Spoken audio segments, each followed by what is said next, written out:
wondered when we did this show, because I knew Christmas would take over and I wouldn't get a chance to get it out. Also had some technical difficulties with this one. It's all good. The audio's fine, the video's fine. It's the person who hasn't done the show in a little while. That's who the problem's with. Look, I'm a little rusty, I'll be honest. This show we did live with Anthony and Johnny G from down south, basically discussing the drones and the orbs and the drones and the orbs and what is actually going on with whatever's going on to do with that. And I thought it might date because I didn't get a chance to get it out. However, turns out it hasn't. Turns out we know no more now when I sit down and record this than we did 5 days ago, apart from more and more videos. Each one, again, as we discuss in the show, what's real and what's not is a very interesting question. But the more interesting question is, what is going on? And the bottom line is, guys, we still don't know. So it's fascinating to watch develop, for sure. Look, this one goes for long enough. This is one of the ones where watching it on YouTube is probably a good idea. I will release the YouTube version. I really like these lives. We sit down and we got a lot of questions from the listeners, and that sort of guides the show. We showed a few things. We looked at a few videos. These lives are cool. We're going to be doing more of these next year. Am I going to do another show? Look, I did think about doing a reflection. I did those for the first few years of the show. Look, if I get time, I will. However, the reality is I'm wasting your time because this one is 2 hours and 40 minutes. We ended up in a weird place. However, as I say, I enjoy these. I enjoy the interaction. Keep an eye out on the Facebook pages, Instagram, when we promote these. I'd love to see some more coders at some of these things. That'd be very cool. And contribute with questions and let me know, okay? For those that don't know, the email for the podcast is unlocking the code, the number 9, not the word, unlocking the code 9, as in the number 9, unlocking the code 9, as in the number 9, at gmail.com. Don't hesitate to get in touch with me. I'd love to hear from you. I don't have too much more, apart from the fact that it's weird times and getting weirder by the minute. I'm curious to see what is actually going on. However, a few days later after we recorded this show, my opinions really haven't changed too much, apart from we have drones and orbs chasing each other, and not drones that we understand or have seen before, which begs even more questions. Outside of that, what's real, what's AI, what's fake, I don't know. How it's always fun to talk about. That's it for me, guys. Enjoy this one. It's a long one. And again, maybe better to watch the YouTube if you want to see some of the stuff. Keep an eye on the YouTube channels, both Encounters Down Under and Unlocking the Code. Thanks very much. Merry Christmas. Hope everyone had a good time. We'll chat soon. Cheers.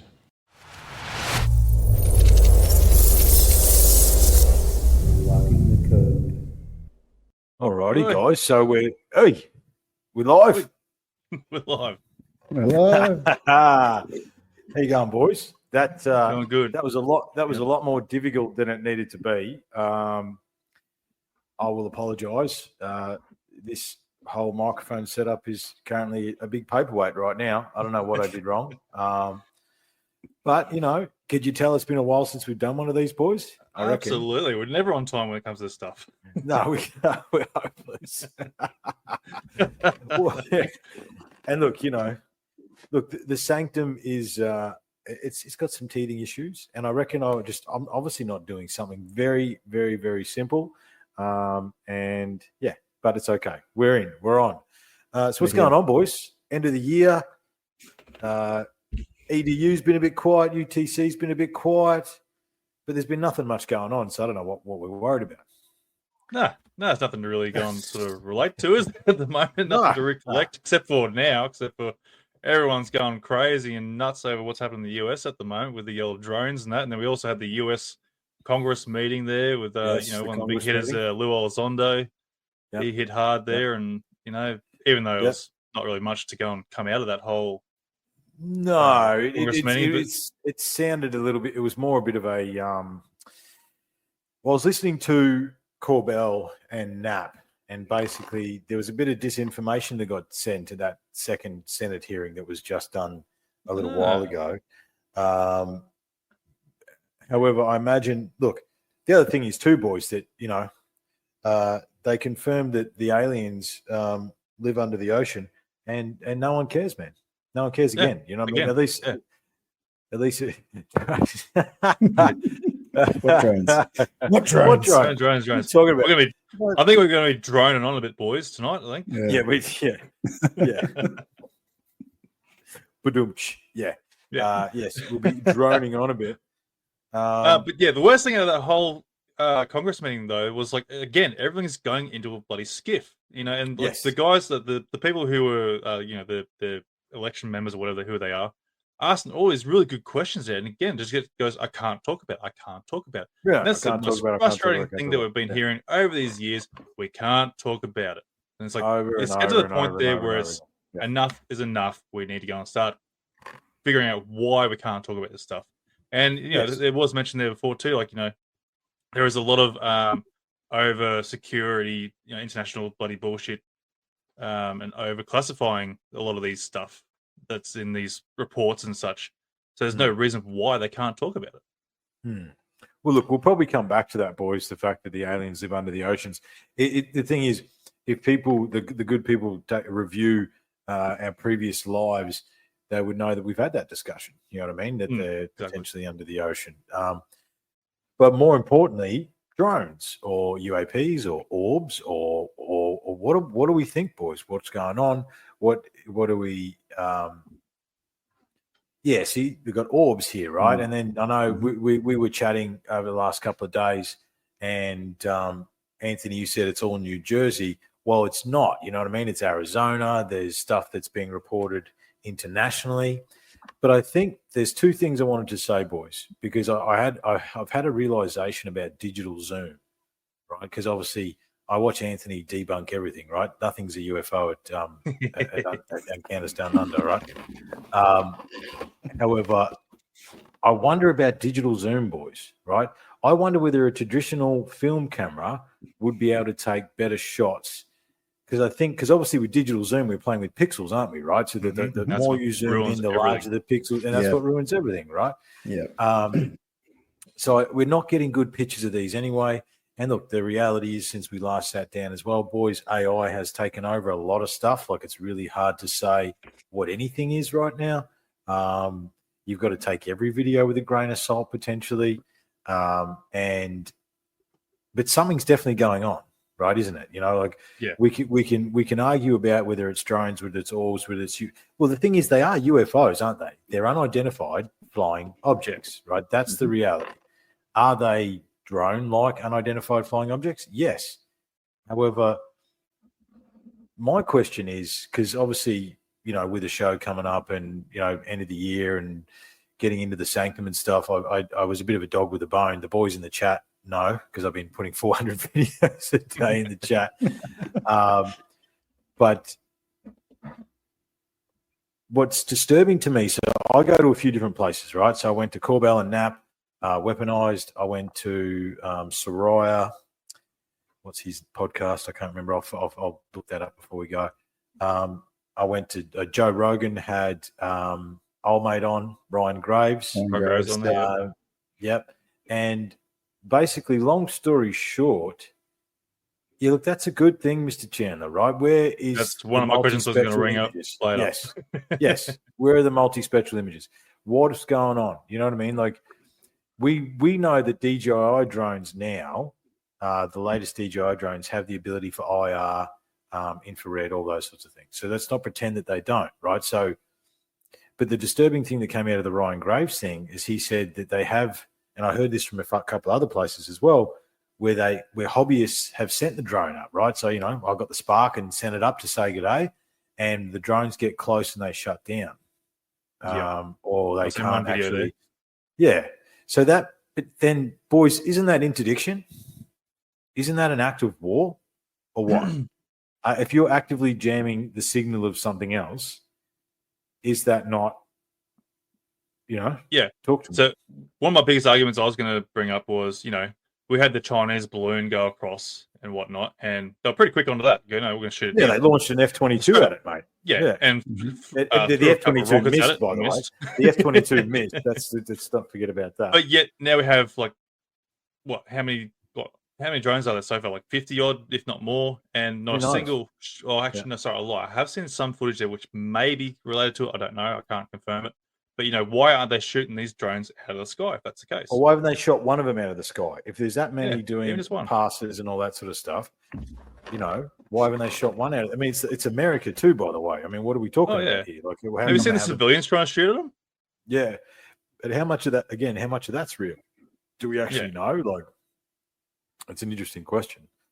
How much of that's the hardest part with social media. It's so hard to believe something when it comes up there. Like, people post so much shit and crap. They're trying to get on the bandwagon, trying to get their own little 5 minutes of fame or whatever. And it just throws the whole thing out of perspective. Like, well, I can't trust what I'm seeing now because you're throwing bullshit up, and this person here might be legit, but it could be bullshit at the same time. It's like, well, where can you go to get something that's actually factual? Yeah. No, that's exactly right. And this is the whole point. It's like, one of the things that I put in the chat the other day, boys, is it smells of a psyop, right? I mean, the key was Bluebeam, right? So what I actually thought I would do too, because it's like, well, actually, so John, what's your interpretation of Bluebeam? So my understanding of Bluebeam is that it was supposed to be, I guess, a precursor to the New World Order. So that was going back based on information that I read years ago and videos that I'd seen.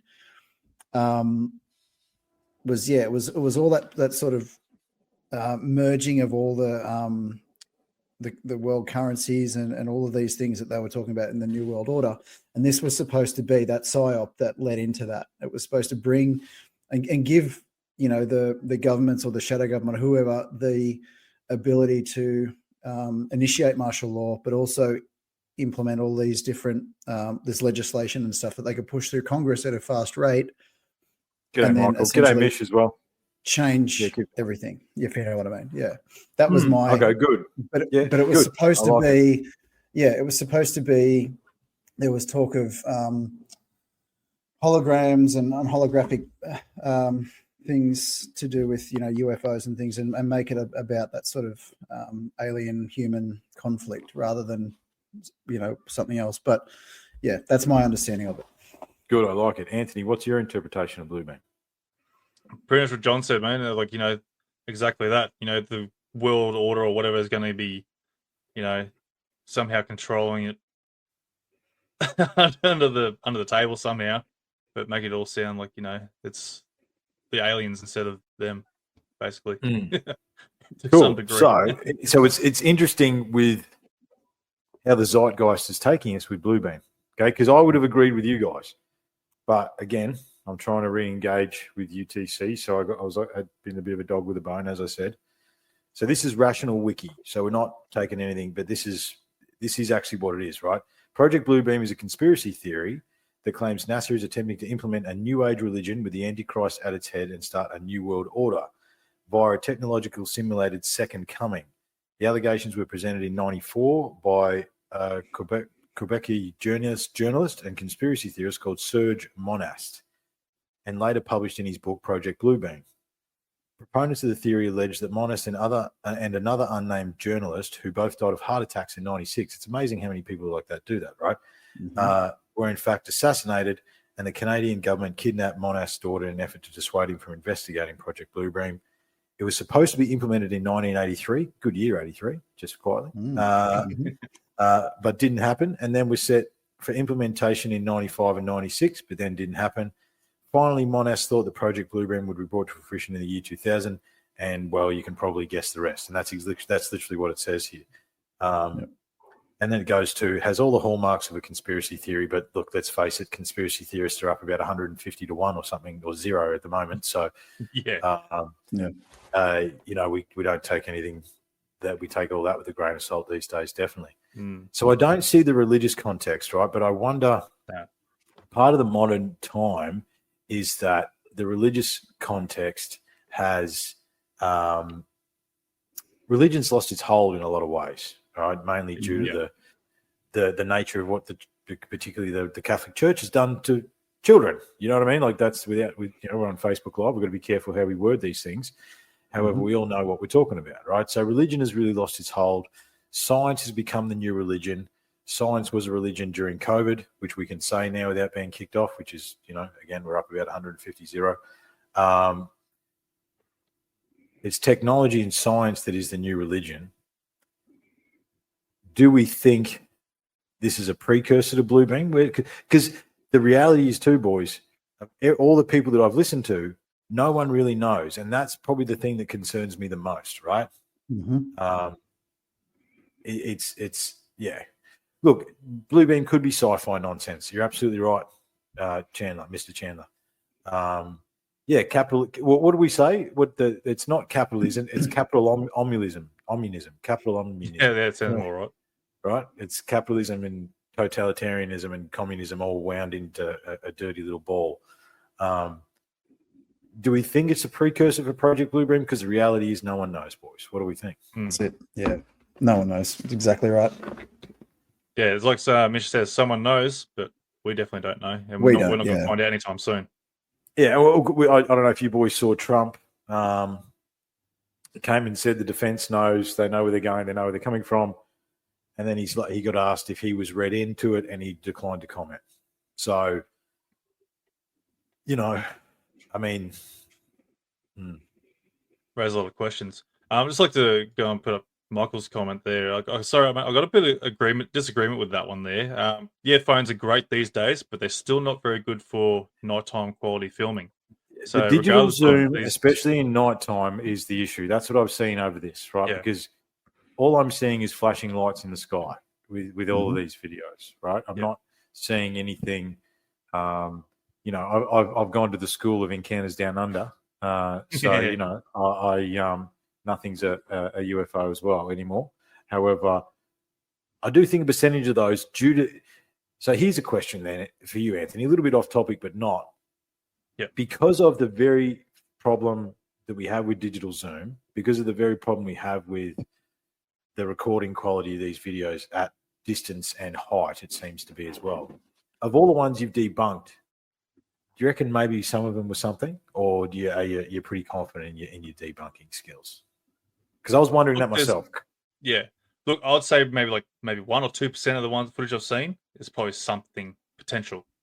But everything else has been, because of lack of information, they're trying to tell me something there, and I'm trying to say, look, it doesn't look like that. You're trying to tell me it doesn't look like that. Because a lot of people, they think that when they see like a orb in the sky, right, the autofocus goes in and out and it's trying to focus on something, but it can't pick up that light in the sky. So it looks like a big ass donut in the sky and it goes all fuzzy and does its thing and whatnot. Yeah. Depending on what you look at too, like if it's a star or a plane, depending if it's a star, that's going to be all twinkly and flickery and changing colors and whatnot. A star. I've got a actually, hang on, let me find something while you're talking. Keep going. Where if it's like a man-made light as such, it's quite pure. It might have a little bit of distortion to it, but it's a bit more pure because there's not as much distortion from any atmosphere and such like that. So then on top of that too, they'll be trying to film this thing there, and they're saying it's zigzagging around or wobbling or changing directions or whatnot. But people don't understand. Like when you hold the camera there, your hands move. You can't hold your hands still. So any slightest movement in your way, you're trying to focus, and you got also the camera's stabilization trying to work against you at the same time. It just all works in effect and makes it look very unconvincing. But to them, when they go and check the footage afterwards, they go, "Oh wow, this thing's moving all over the place. It didn't look like that when we were looking at it, but when we checked the footage, it was doing all this amazing stuff." And it's like, no, it's an illusion of the camera. Yeah, it wasn't necessarily doing the stuff you think it was doing. That's right. And they'll argue black and blue, go, "No, I saw it do that." And it's like, I'm sorry, but like your footage here is not convincing enough to tell me otherwise, and I can't agree with you or disagree with you on some of what you saw. Like it could have been potentially something there, but I can't say it was that amazing alien craft that everyone wants to try and claim it is. Yes, I understand. No, I totally understand. I thought, here we go. I Found it. Look at that. I've got to make up my abilities now that I messed up made us half an hour late, and I'm not actually using my gear. But anyway, we'll move on. We'll move on from that. I'll try and move on from that. Right. Can I share, mate? Is that okay? Yeah, go share screen. Yep, then I'll throw it on there. Yeah. So, just so we get an understanding, so I've got I think it's a 400 millimeter telescope. Well, actually, you've used it, Anthony. The one that I took out. Yeah, it's a good little scope, and we can basically take photos of it, right? So, one of the little while ago, this is Venus at its when it was closest to Earth a couple of years ago, right? And that's using my digital SLR on the best zoom that it's got through the telescope. That is Venus. Now it's very cool. Look at the refraction in the rainbow. Look, it's amazing, right? It's good. However, that's what that planet looks like through a lens.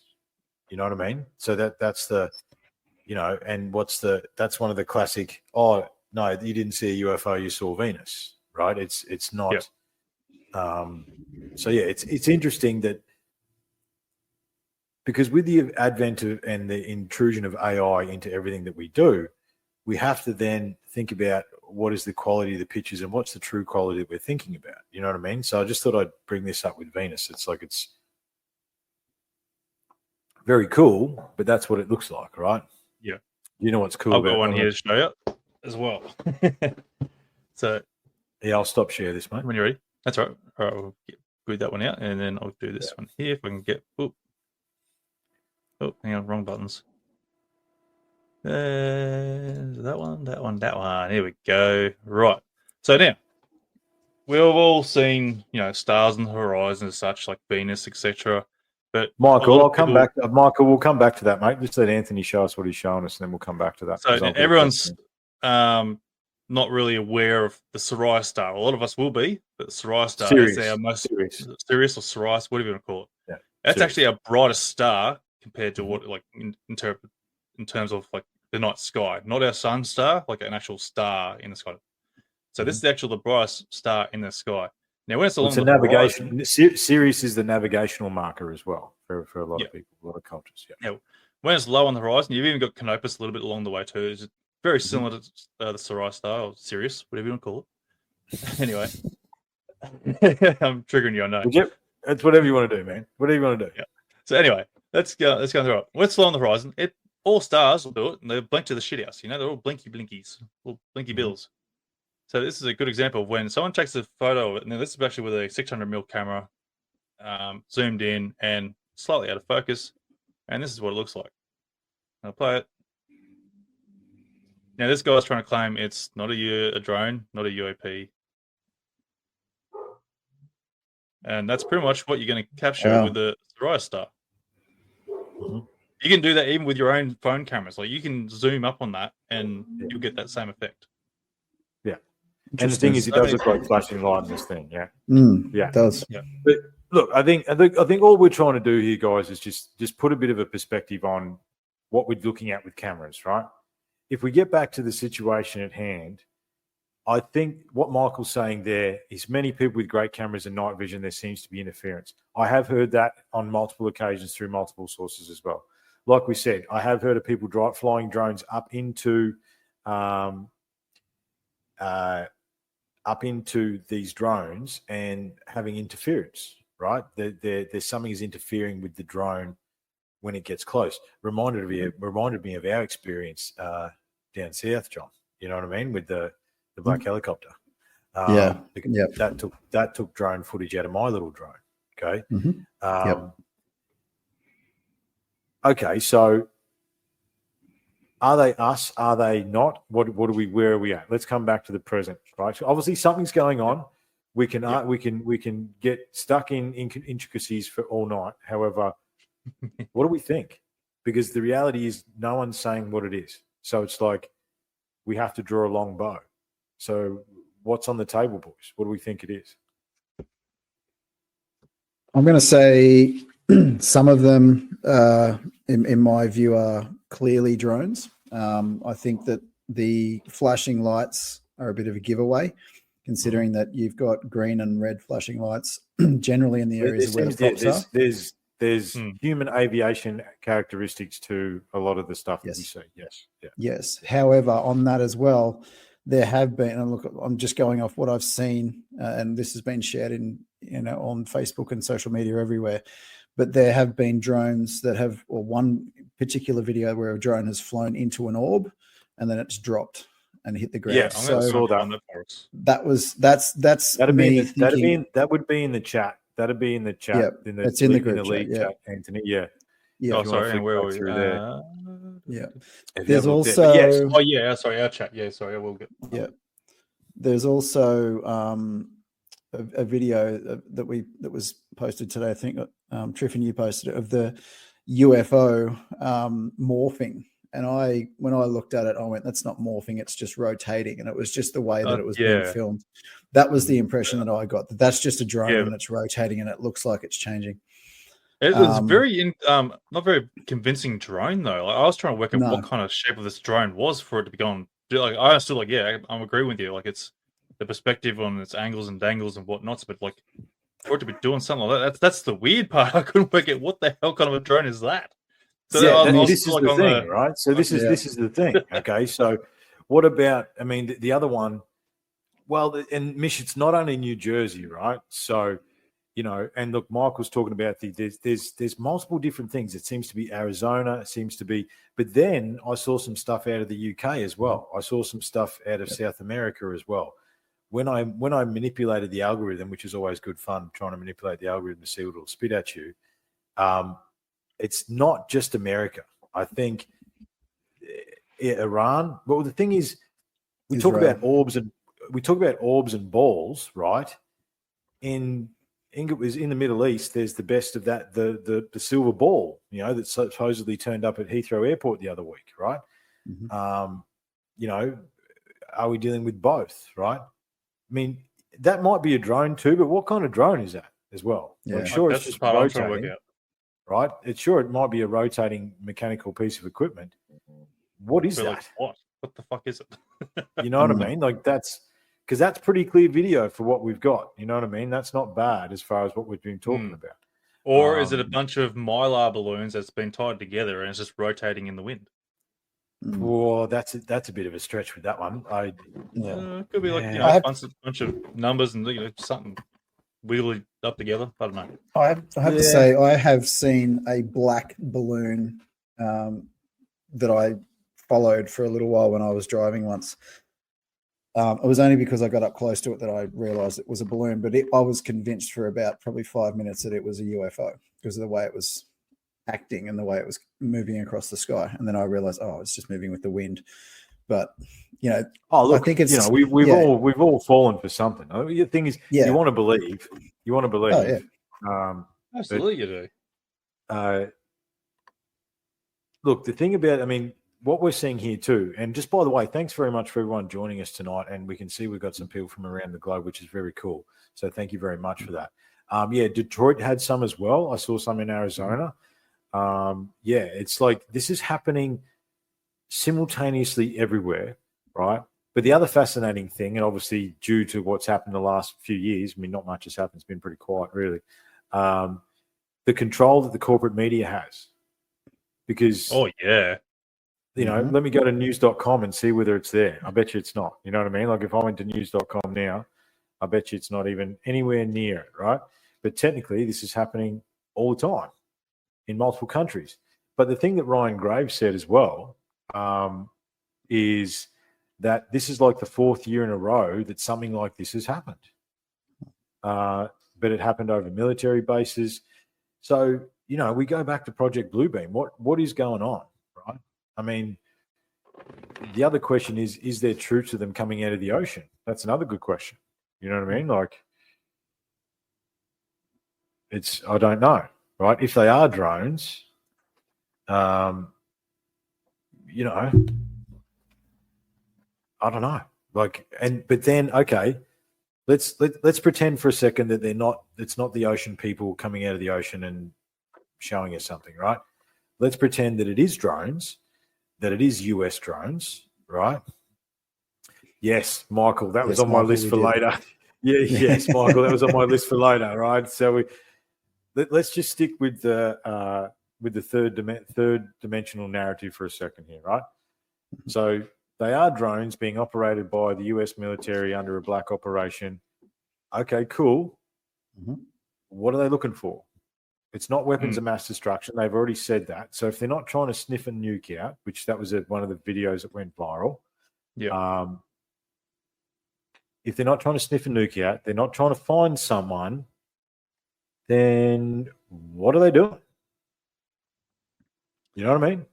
Yeah. What are they doing? And then, Because if then you've it's not also- weapon, if it's not that, then what is it? What is it? you've also got the videos. This is the thing. Are they chasing the orbs? Right? Are they chasing the orbs? That's another different question. Right? Or are they trying to draw them out? It could be a way to, because we've seen them, like the orbs appear when the drones are around. Yes. Maybe they're trying to draw them out to try and get them to react or do something. Maybe they're trying to see how they react. Okay, but all right then, cool. Who is doing it?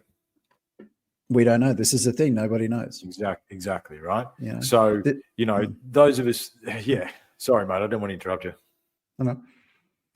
So the other thought that I had, gentlemen, was, those of us in the know that 2 days before 9/11, they said, "Oh, we accidentally lost $2.3 trillion." You know what I mean? Because it's under the couch over there. You know what I mean? Like how do you lose $2 trillion?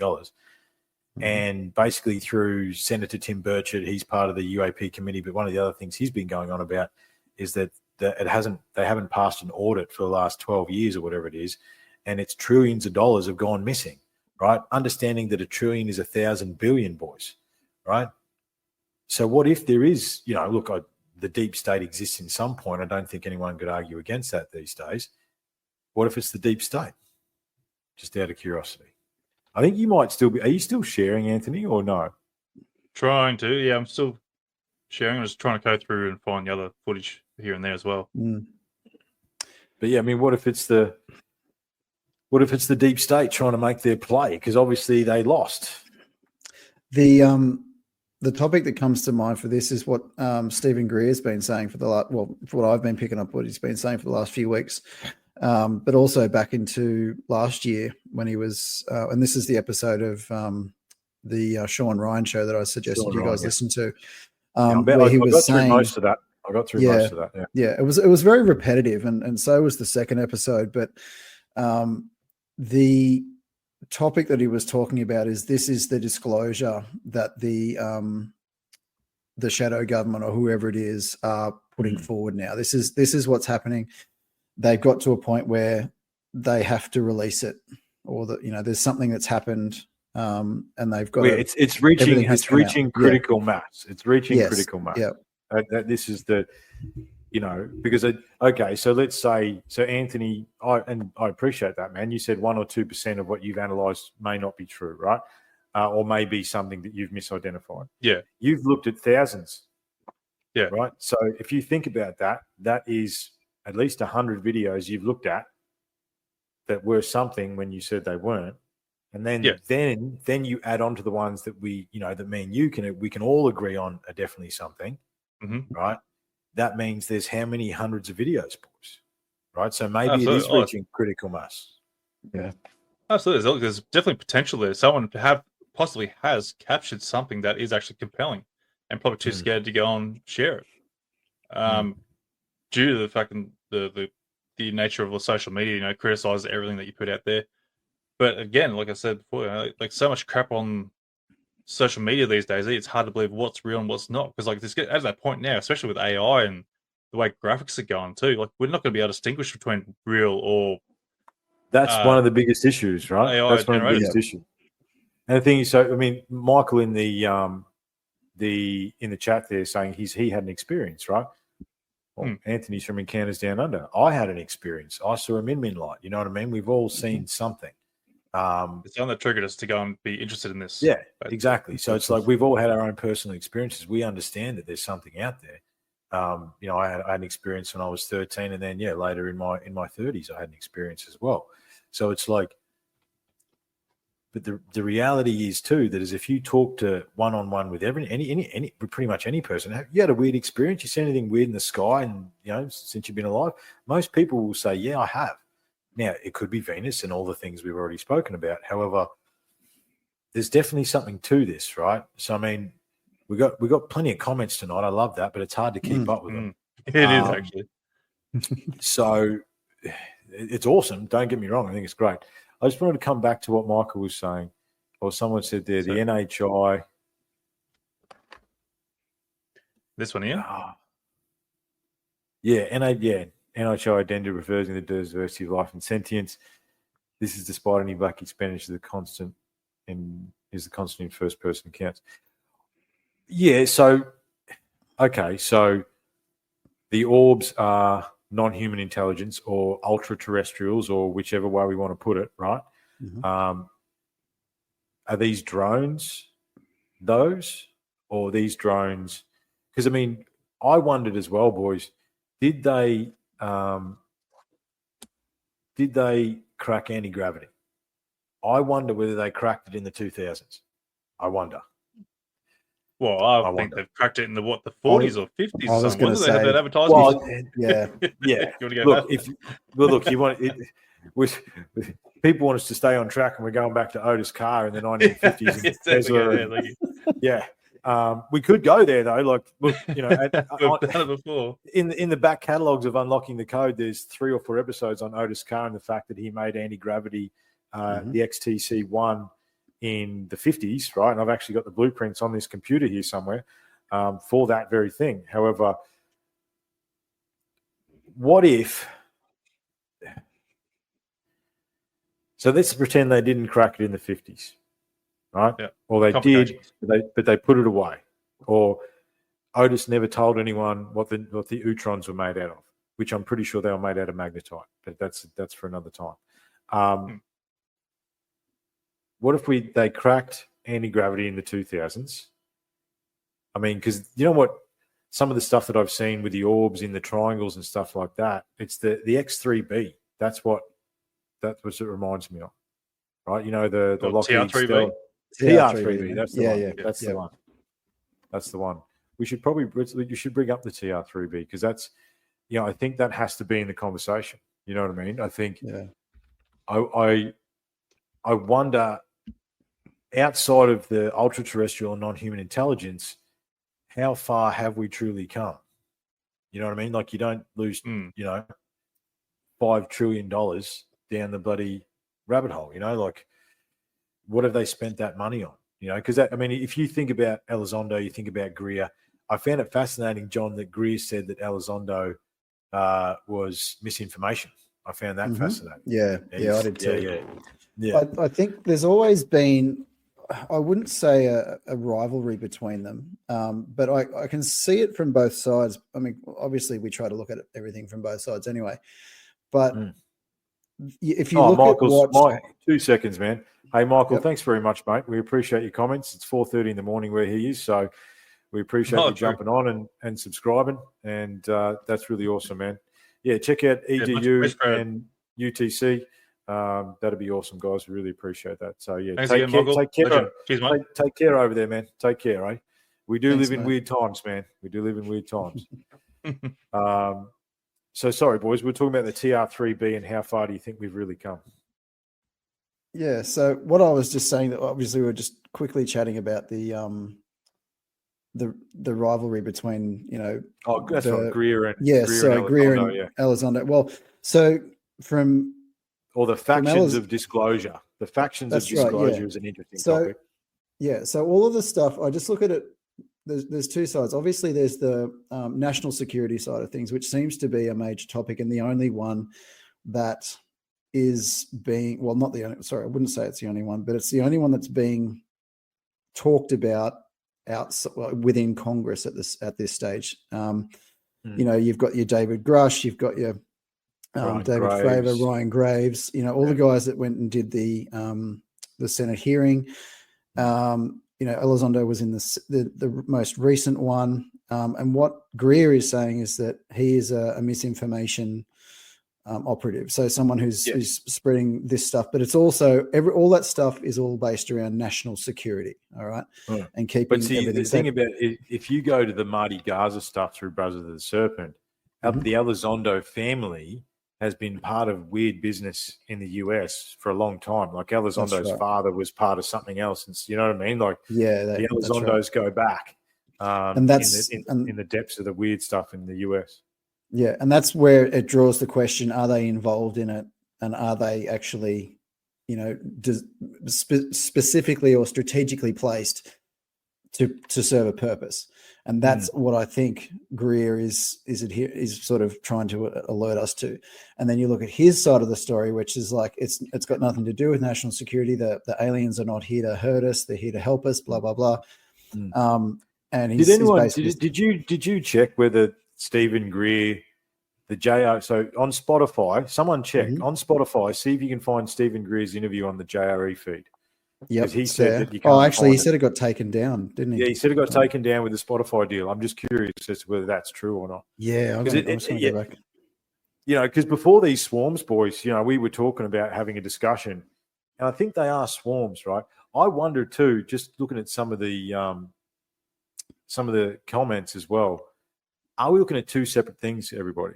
Are we looking at orbs as NHI or ultra-terrestrial, and we're looking at advanced drones to play with the orbs? You know what I mean? Like what's going on in those two things? But I do think that the factions of disclosure is interesting. I find it fascinating that Joe has said that he doesn't necessarily believe any of the people that he's got in there, and he'll keep having them in there because he's like, it makes sense to me that they would send them to me, so I gave them disinformation. You know what I mean? So it's like, where it's like,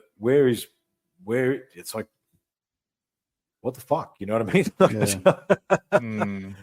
So I mean, where do you sit, Anthony? You've been deep in this stuff, man. Where do you sit as far as Greer, and you've been to the conferences, you've been behind the scenes there a little bit for a little while. Look, I think a lot of people know my thoughts on Greer, and I think he's partially a bit of a fraud in a bit of a sense, mostly because of the monetization side of things. That's what kills any credibility, in my opinion. But here's an interesting question. Why does that kill credibility? Because me and you would both do podcasting professionally if we were paid to do it. So does that mean we sold out? You know what I mean? If we could make money off these platforms, we would, and do this as a job. Does that mean that we sold out? But no, not particularly. It's I'm probably just going off the rumor mill here, but it seems like a very strong rumor where he's actually charging people to go out and do the CE5 thing and go and see things. Right? That's the part that annoys me. You're charging people to go in there and potentially see something, which I'm probably one of the listeners. We got 400 comments, and one of them was about the CE5, and they were basically saying you go and do the CE5, and I think it was up a little bit, but they'd pay to go and see it maybe, and it's just like a blinking light in the sky. Yeah, it's like, well, so it's like he's paid someone to go and fly a drone in the distance there. Go, oh, look, there's one over there, and it just has a big blink, flashy light. That's the part. I don't know how true it is. I'm speculating, but that was on the rumor mill, and that was something quite strong. But there is something there. He has got something there where he charges people to go out and do this, and that's where it makes you think, well, you're charging people to go out and see a UFO. It's like going and saying, I'm going to go take you out fishing and catch a fish, but you're not going to guarantee to catch fish. I mean, if we're having a conversation about the factions of disclosure, we can't leave Knapp and Corbell out of the conversation. Yeah, true. Yeah, don't. They're on the thing too. I feel the same thing. They're probably a bit more informed, but I think they're very careful in what they do too.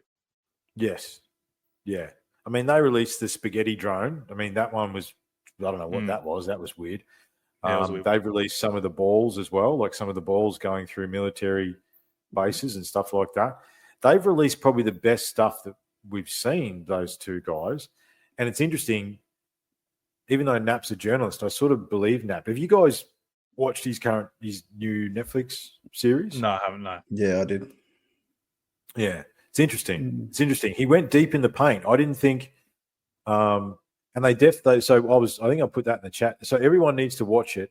And really basically, long story short, they did catch something coming out of the ocean in the middle of the night at one of these hotspots. And basically they just had cameras going, and they didn't even know they'd caught it until they got back and they were reviewing the footage, right? It was 2:00 in the morning. This thing comes up out of the ocean, like the ocean's glows, comes up out of the ocean and then takes off, right? It's like it stabilizes, going from one medium to the other and then goes, you know what I mean? It's so they did potentially find something, right? But then again, we started this whole conversation 40 minutes ago with the fact that 3 weeks ago, or whatever it is, Congress said that aliens live in the water and no one cares, right? You know what I mean? Like, so it's like, and then all of a sudden these drones are here, right? Or these orbs are here, or it's the orbs and the drones. You know what I mean? Yeah. So I just want to quickly go back on the career again. Are the orbs drones? Is a good question, Mr. Chandler. It could be two different types of tech or two different things that we're looking at. Why can't it be D or the above? That's the other thing too. That's it. Yeah. So back on Greer quickly. Now, look, he's a perfect middleman to go and give us the real disclosure. Like he's not in a military sort of secretive sort of bloody agreement, whatever. But he's getting informants. They're telling him shit. So instead of like naming names, but go, all right, I know information here. Go and track it down here, here, and here. All right. No one's getting names mentioned. No one's going to know who the hell's. Well, they might eventually figure out who's telling who. But if you lead someone there and they're going to go, right, I can go work on these sections here and on and on and on. It's going to start naming a lot of people down that track there, and it's like, well, is it true what he's saying about you? And then basically sort of putting the limelight on certain areas, if that makes sense, where they can't go, well, nah, it's all full of shit. So I don't know if that makes sense or not. It sounded good in my head. Well, it does. The problem with Stephen Greer, right, is that I think he was the first person to sit in front of Congress in 2000, before YouTube. That's when he was genuine. I feel that's when he was actually genuine. Yes. And the first Sean Ryan podcast is very interesting. See, I haven't listened because I sort of went off him a bit as well. And at John's suggestion, I went back and I listened to that show. And he definitely had some interesting stuff to say that sounds true. You know what I mean? It sounded true to me, right? So, same with Elizondo, same with Knapp, same with Corbell. I mean, Bob Lazar has not made a cent out of his story. He's been tortured by it, but everyone goes, we don't believe Bob. But he hasn't sold out. You know what I mean? He doesn't. He wants to be left alone. Like he was trying to survive, if you believe his story, and that's Knapp's coming out story as well. We need to remember that as well. Like so, it's like the what I found fascinating with the last congressional hearing is that it didn't have the pomp and the fanfare that the first one did. I didn't watch this one. No, I didn't. Right, whereas I watched the other one like 3 times. We did an episode about it. I'm pretty sure. We did. Yeah. You go back in the archives. There's an episode us talking about it. Whereas we didn't even watch this one. So I wonder why. Instinctually we didn't watch it. Why? You know what I mean? It's. But then they confirmed that the aliens live under the water, which we already sort of know that. Well, that's our prediction anyway. We don't know. No one knows. Like this is the whole point. No one actually knows, right? Yeah. So but I don't think we ever. Yeah, I don't think. So what are they looking for, boys? What are they doing? Look, I'd like to think there's a strong evidence on that nuclear theory. Like, if Iran or whatever, whoever's doing something with a mothership out there, I don't know. I'm hearing different things. Iran's got a mothership out in the sea. They're sending drones over, trying to inspect the area there. Whether it's like an invasion point or something like that, I don't know. Or there's potential. There was something like some sort of nuclear assets or something that's been shipped and it's been lost, and they're trying to search for it. Yeah. But why wouldn't they tell whether us? or not they're like it sounded well? When you start thinking nuclear, that's everyone thinks boom. So the thing is, I was talking to Daniel Mengel. He was supposed to be next to me actually, but the tech didn't work anyway, so it's not a bad thing. However, he said, but they haven't even bullshitted us. You know what I mean? Like that's all they do. Like you think they just stand up and say, "Oh yeah, it's cows farting or something." You know what I mean? Like we're just trying to swamp gas, methane gases. Yeah, swamp gas and mylar balloons. Don't worry about it. But they haven't even done that. Like they've just left everybody just hanging in the air with this stuff. They have, yeah. Because I think they're still trying to maybe work it or trying to stop mass panic. But see, they don't know. Isn't that the scary part? Yeah. Like they don't know. Yeah, right? that's again, where I sort of if they don't know, that's a massive incompetence to the US government. That's supposed to be the massive world army order, like bloody joint. You know? So something's incurring on their airspace near one of the global hubs for finance and everything else like that, and just doing it at will, right? And if they sent an F-22 up against the Chinese balloon, surely they can send an F-16 up to just give a machine gun squirt to one of these things so they can see what it is. You know, at least, like, what are we doing? You know, like, I've seen a few people shooting at them, though. That's pretty fun. Yeah, I've seen a fair people shooting at them too, which is good. You know, have a crack. It'll be right. But it's like the worst thing to do, though. You're like, you're in a bloody neighborhood. Yeah, what if it is? What if it is someone? It's like, fuck. Yeah. What if it is the aliens from the ocean? Maybe don't annoy them because Next laser beam comes out of nowhere and just disintegrates him. It's like, oh shit. Yeah, well, that answers that question. Yeah. But I mean, do you think I have seen a few videos of them?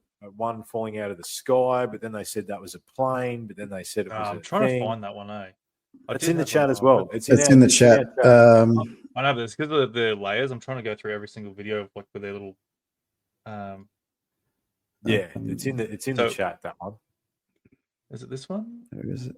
No, it's this one. So I've got this one here, right? I'll play through and I'll share it in a sec. Yeah, share that one, mate. Now, this one's claiming a mothership in Arizona dropped smaller UFOs. So, where are we? Just while Anthony's teeing that up, Michelle, I really don't know whether it's happening here. Like I said, corporate media has a pretty tight control. But, I mean, on the East Coast here, I don't know where you are, it's been cloudy for days. So, there was a video. Yeah, I saw this one earlier too.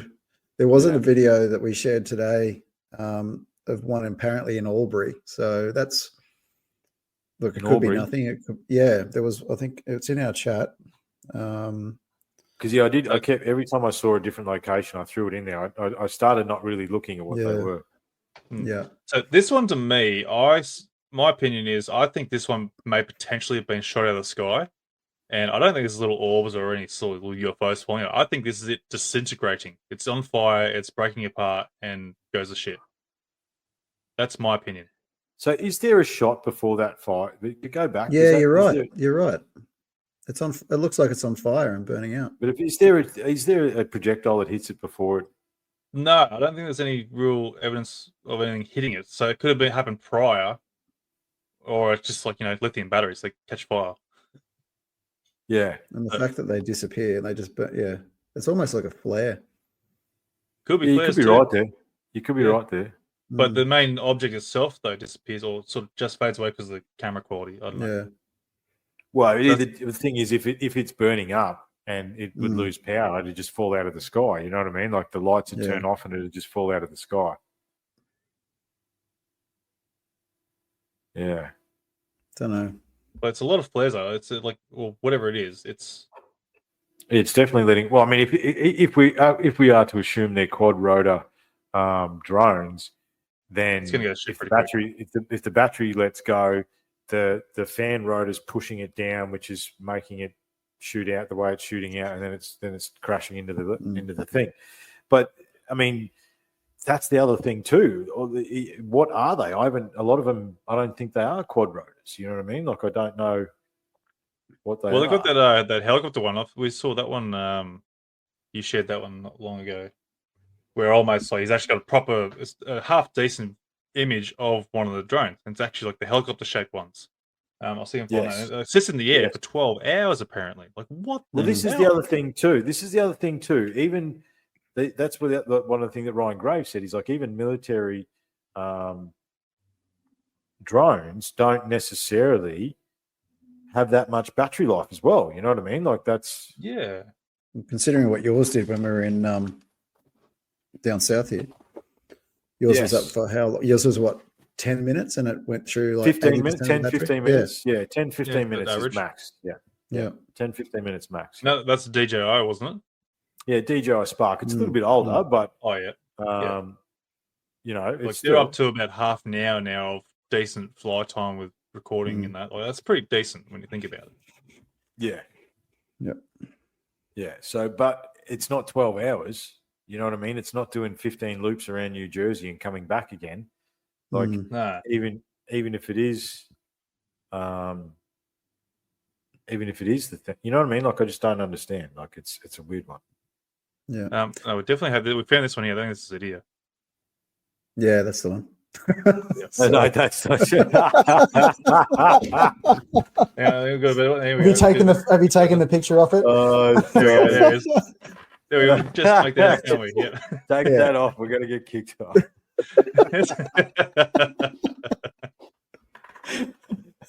No. Sorry. Different conversation, guys. Different conversation. This is a different conversation. This is the shenanigans we get up to in the background. Yeah. A full day's very serious research ends in we're not going to. Anyway, it was a good chat with that one though. It was great. It was great. So the worst thing is that I couldn't see the picture that you were sending. Yeah, you didn't. I thought you didn't. I was like, and Anthony and Trivan had to explain it to me, and I'm like, yeah. Anyway. Like, are you seeing the same picture I'm looking at here? Like, have you zoomed in? Like, yeah, you're going like I totally on top zoomed of him. in. Like, Yeah. And then I zoomed in and went, "You're an idiot." Yeah, Look, we can look all day, a good day's research ruined by BBC. I suppose is probably the only thing we can say. Yeah. We were very serious for like 5 hours up to that. It was a long day. It was a long day. Yeah, it was. So look, Yeah. you know. Sorry. Oh, hang on, is this it? Oh, this might be it. Might have finally found it. Jeez, that took a Colleen, while. you're totally correct, right? What's he got? Where are we? Colleen? We're only ever done to identify 100% definitely know for certain. We can't. This is the problem, Yeah. right? I think this is we can't, and the issue is that we need to, sit here and be okay with that, but we're not, which is the reason we're sitting here and people are watching us talk about it, because it's like, okay, then, so we don't know even if it is government drones. Advanced tech drones, petrol-powered, battery-powered, or a mix of both. I have heard hybrid ones as well, like they've got a battery, then they've got a gas or a petrol-powered motor that complements the battery, some of these larger ones. What are they doing, and why haven't they told us what they're doing? Right? Like, that's the thing.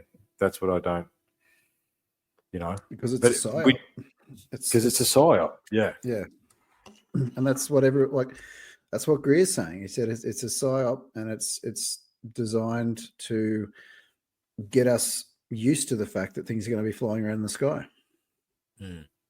Maybe, could be wrong, but well, I mean, this is, and look, see, Michelle's saying here, I'm just going to that now. Spiritualist stuff. So, I mean, so we talk about the thunderstorm generator, okay, which is the Randall Carlson thing. There's a whole backstory there. We're not going to that tonight. However, I've dug into that again, and basically the thunderstorm generator works, and everyone's has got no problem saying that it works. The problem they have now is, why is it working, right? They're not sure as to why and how it works, but they know that it does work, and basically that's something that you can tack onto the Navara, John, and it takes away all your emissions and gives you some more power, right? It attaches to an internal combustion engine. So, it comes back to the question we had before. Is all this stuff reaching critical mass? Like, the amount of alternative energy ideas and potential things you can do is unbelievable now. The ether is undeniable. Harnessing the ether is undeniable. All these anti-gravity, all these videos. Is it reaching critical mass? And so now, are they prepping us for next year? Right, I would hasten to dip into your memory banks, and what was happening December 2019.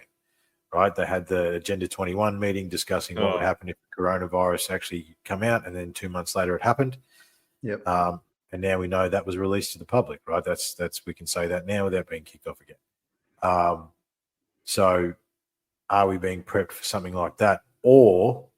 And we'll come back to this. Is the comment that I wanted to get to. In September, the James Webb Telescope said that it detected something coming our way that was self-correcting, and it was giant. Mm-hmm. So are they prepping us for the imminent arrival of our star brothers and sisters? You know what I mean? I don't know. So do any of you guys own one of those Alexa things at all? No way. Have you seen the video there of someone going, "Hey Alexa, what is James Webb Yeah. saying that's Yeah, coming I've towards us?" And they go, "Oh yeah, there's a big massive fleet of ships or something like coming at us." I tried that on the Google. Google says nothing. We've just got the asteroid belt with a few bloody asteroids coming at us, and that's it. Like, okay, so why is Alexa saying that, but you're saying that? I don't know the difference. Alexa is Amazon, isn't it? What's Alexa? I think it is Amazon. Yeah.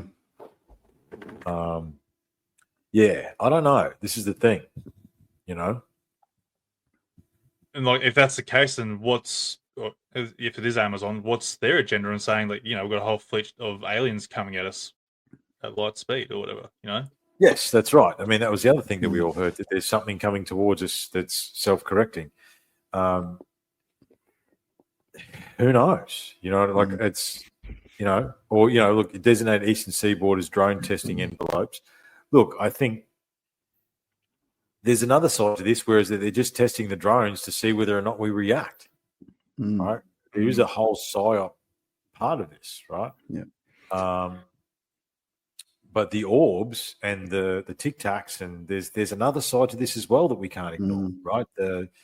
Those metal balls that look like metal balls. Like I would say, yeah, they look like drones out of Star Wars or something like that. Yeah, they do. Yeah. They look to be metal. What are they, right? I mean, Ryan Graves has got multiple reports of the square with the circle in it, right? A clear square with a circle in it, or a circle with a square in it. I always mess it up. Yeah. That they've had multiple near misses with F-18s, I think, off the East Coast as well, right? So it's like, it's a weird one, boys. It's a weird one. So Stephen Greer is claiming that the Tic Tacs and those squares and circles are ours. And that's what I mean. I'm not saying I'm saying they cracked it properly somewhere in the 2000s and have been manufacturing a fleet. Yep. Right. If we remember correctly, boys, back in the old studio, I think I made another prediction where one day they're just going to go, "Oh yeah, we've got a fleet of spaceships. Sorry." You know what I mean? Like, yeah, all the things you've heard about the moon are true. There's definitely a base on the moon. Space Force is real. And here's the TR-3B. Here's the TR-3B's daddy, because we fixed that 20 years ago. You know what I mean? Like, it's, I don't know. Because, again, how do you lose $5 trillion? I know everyone just doesn't say anything when I say that, but it's $5 trillion. And what could you do with that money? You know what I mean? Well, this is where it comes to the and this, I think this was, I could be wrong here in what I'm quoting, but I think this is what Stephen Greer alluded to, is that, there are so many government projects and they overquote them deliberately so that they can say, all right, well, this project, say for instance, the stealth bomber, they say it cost $2 billion to make, when in actual fact it only costs $150 million. So they take the $150 million and then they filter the rest of it back in through another Black Ops project. So a military toilet seat doesn't cost $25,000. That's what they charge, but it doesn't. You know what I mean? It doesn't cost. Oh yeah, any contractor would know that. Yeah, that's exactly right. It comes and going. Oh yeah, credit for the government. Oh yeah, sweet. Let's go on. Yeah.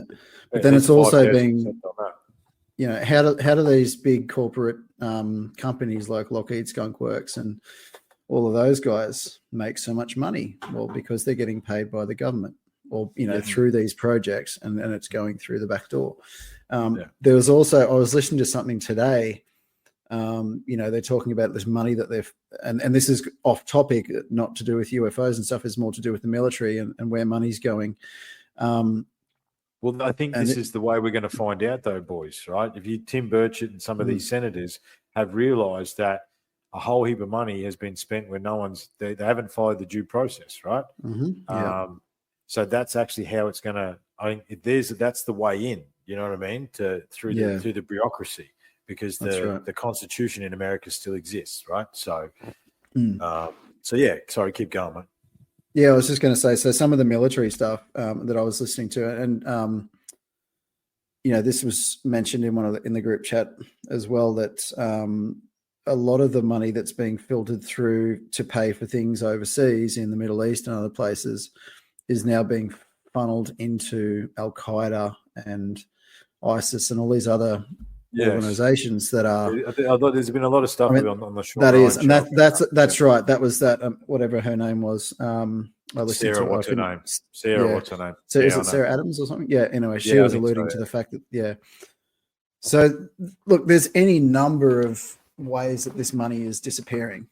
But we've all thought that it's definitely being pushed into these black ops projects and dark projects that are being hidden from us. The other thing that I didn't understand till a little while ago, and this is a Brett Weinstein. Brett Weinstein postulates that one of the reasons physics hasn't come forward in the last little while is that all the best minds have been plucked to go and work on secret project, because he was asked to go and he says he was asked to go and look at something. He's had a few interesting, dude in the corner smoking conversations. You know what I mean? Yeah.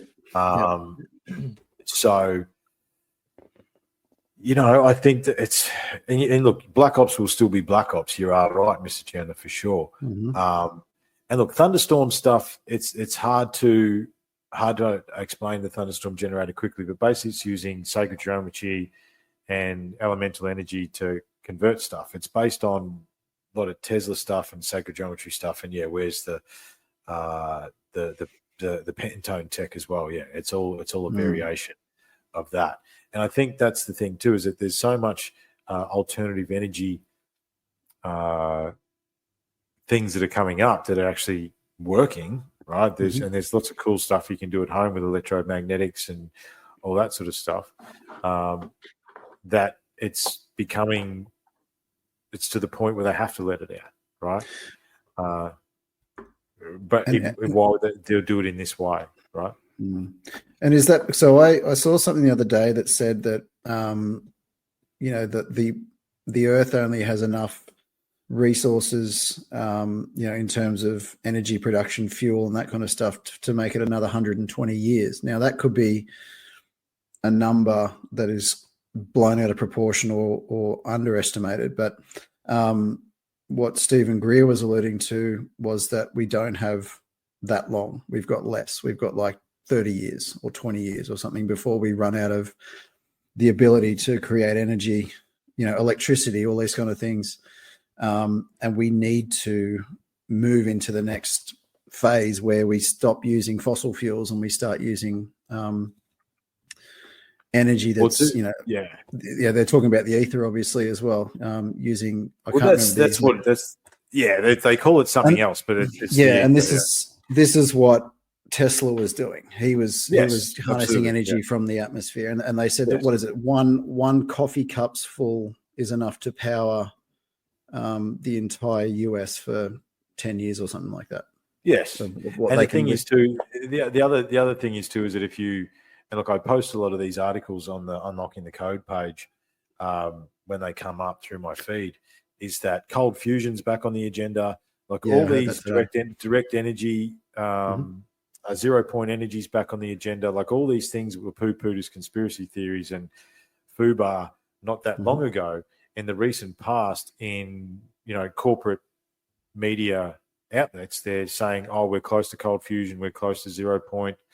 They're discussing warp drive and all these sorts of things. Maybe they've made an advancement that they don't want to tell us about that, right? And look, the only thing I would say about the fossil fuel thing, and this is just from my time in oil and gas, albeit that I'm not 25 anymore, so that was a few years ago now. That there was wells that were drilled in the 70s and early 80s that we went back and looked at in the mid to late 2000s, right? Expecting them. So basically they suck all the oil out, they cap it, and they mark where it is, right? And so one of our jobs was to travel around to these different things, check the caps, see what was going on. most of these wells had filled back up again right to the top. Yeah. Yeah. Right. So, and fossil fuel is not fossil fuel. Like it's hydrocarbon. It's not dinosaur.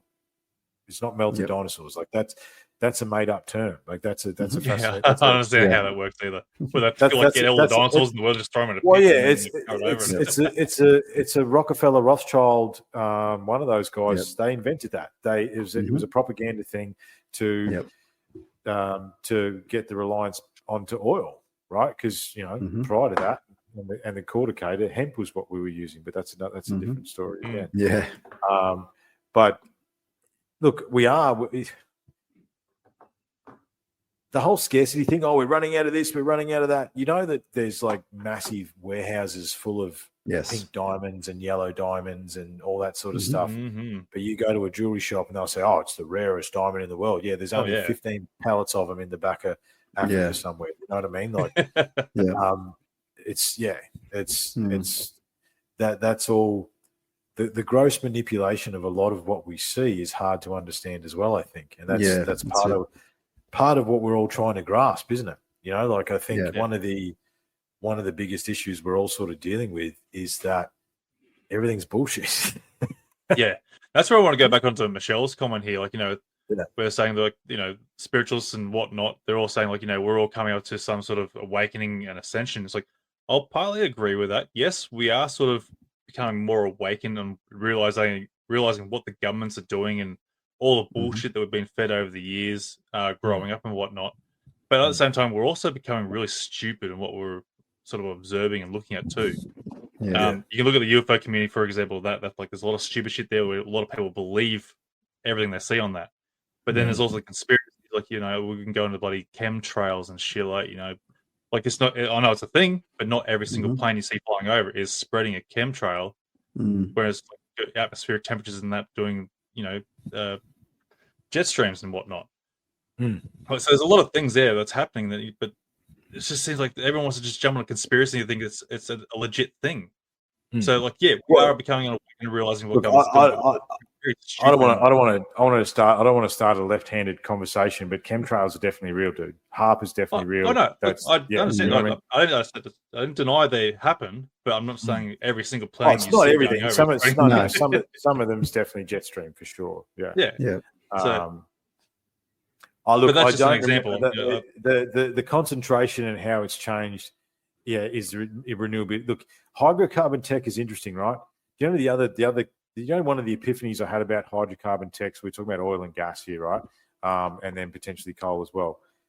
If you zoom out for a second and say that oil and gas is coolant and lubricant, right? Because that's what it is, right? It's an oil, it's a slick, and gas is cold when we pull it out.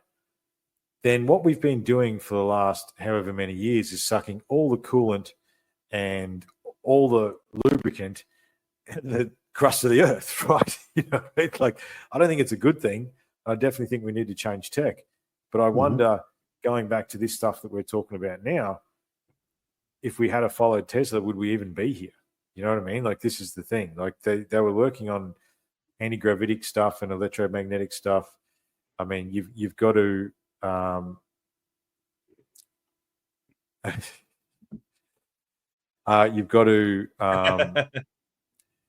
Mr. Chandler, I've triggered him. So have you looked into the thunderstorm generator, Mr. Chandler? Have you looked into that sort of stuff? That's because it's that thunderstorm stuff is not trivial with the amount of testing they've done it. I haven't seen the amount of testing that's been done on internal combustion engines that's been done on that to truth. It's way past proof of concept now. They just don't understand how it works. It's again. I'm going to dedicate some time to it. I'm going to pull Grub out of the bush and pull his chain on it and have a conversation with him about it, because he apparently he's built a couple, which doesn't surprise me. But back to what we're doing. What if it's the deep state flexing their muscle?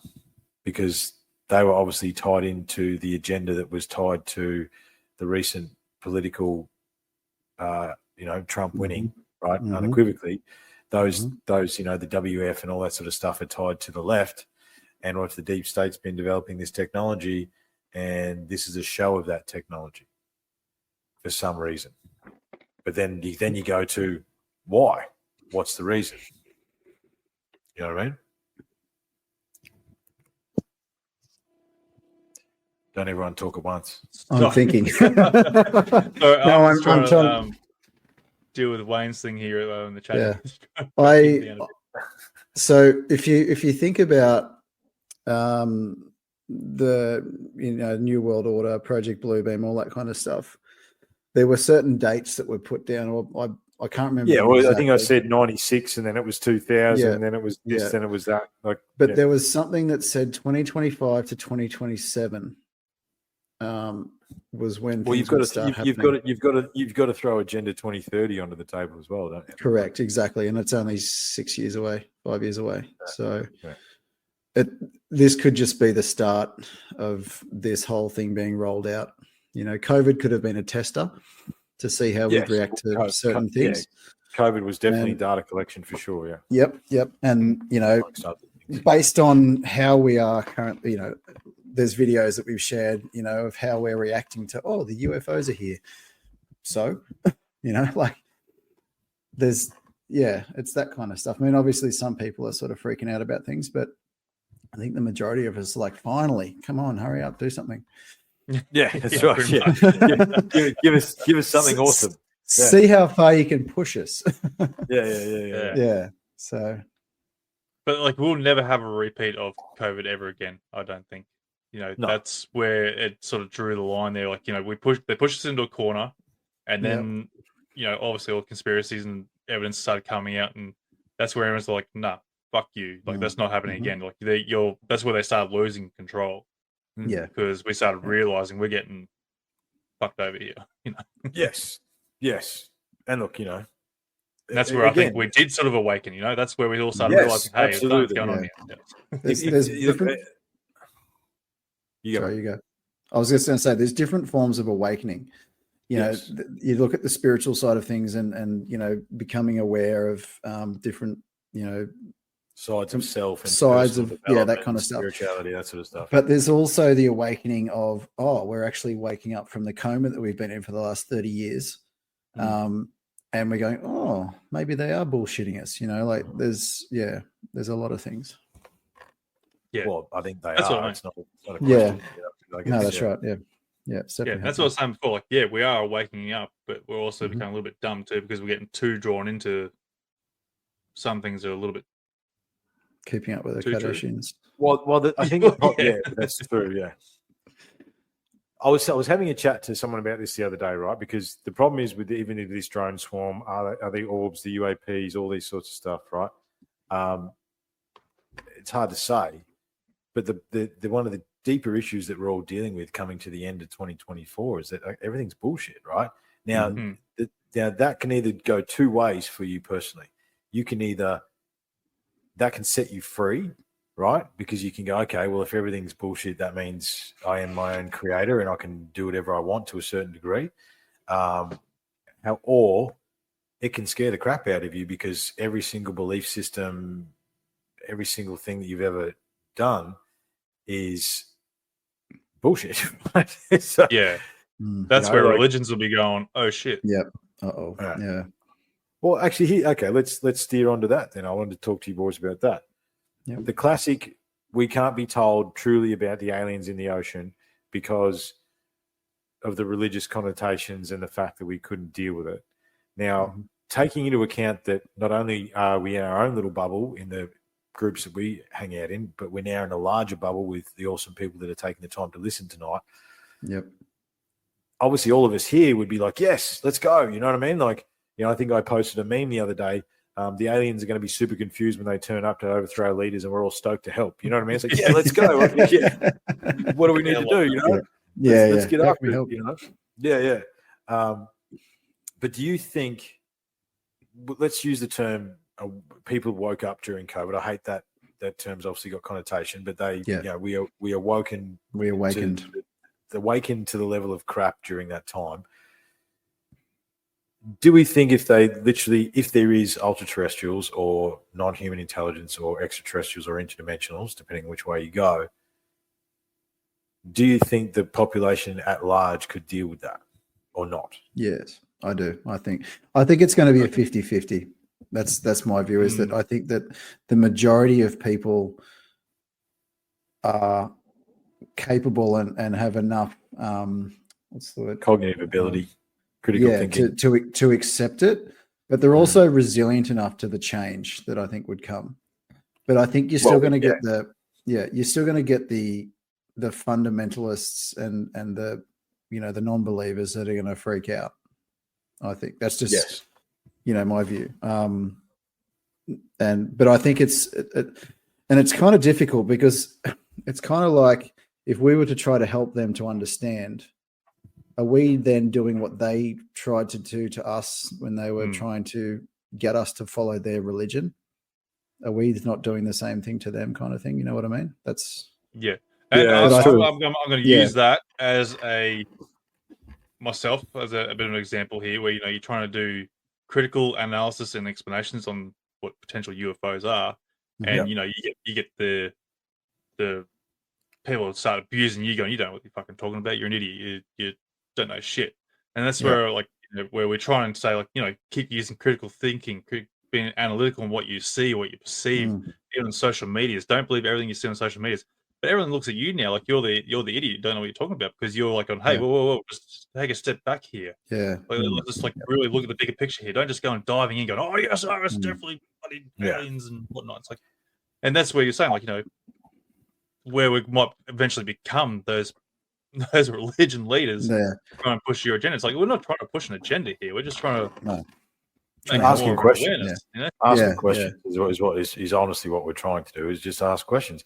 I mean, the one thing that we've said here, and I've said on UTC for years now, is don't listen to me. I don't know what I'm talking about. You know what I mean? Exactly. It's just an opinion. I was actually reminded, because obviously before the drone stuff, we wanted to talk about Graham's Ancient Apocalypse as well. We might get to that today. That's part of UTC. I like the megalithic stuff and all that. I was reminded and reminded myself that all the research on that too, we're all drawing from the same pool of data. Doesn't matter who you are, doesn't matter how deep in the research you are, you're all drawing from the same pool of data. And the reality is we don't know. We don't actually know, right? It's And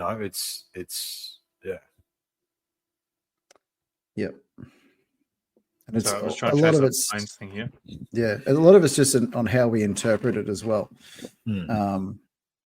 It's and I think so, Mr. Chan, when we talk about empirical data, are we talking about the empirical data that said something was safe and effective? Because that's obvious bullshit. You know what I mean? The problem with a lot of supposed experts and empirical data is, follow the money. You know what I mean? And I think that's what we just spoke about, the money earlier. Why isn't this stuff coming out? Maybe Lockheed's got a stranglehold on it, or Boeing. There was a story that Boeing was trying to employ a Russian anti-gravity scientist and all this sort of stuff. What's empirical data and what's not? You know what I mean? It's empirical data is that gets out to the public is the one that's been paid for, or what? You know what I mean? We've seen that time and time and time and time again, which again makes it harder to grasp what is real and what's not.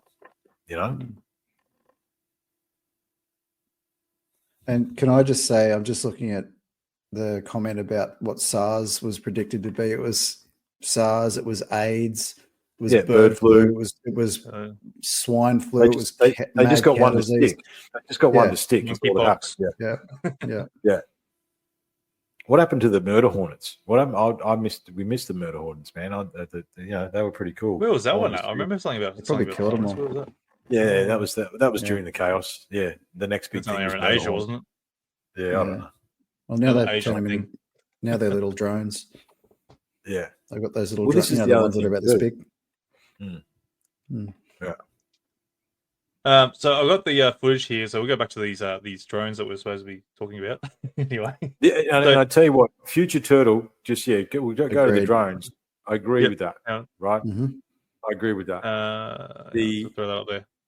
Look, the fact that Trump is the bastion for the free world is one of the craziest things. If you told me that 15 years ago, I would have said, what?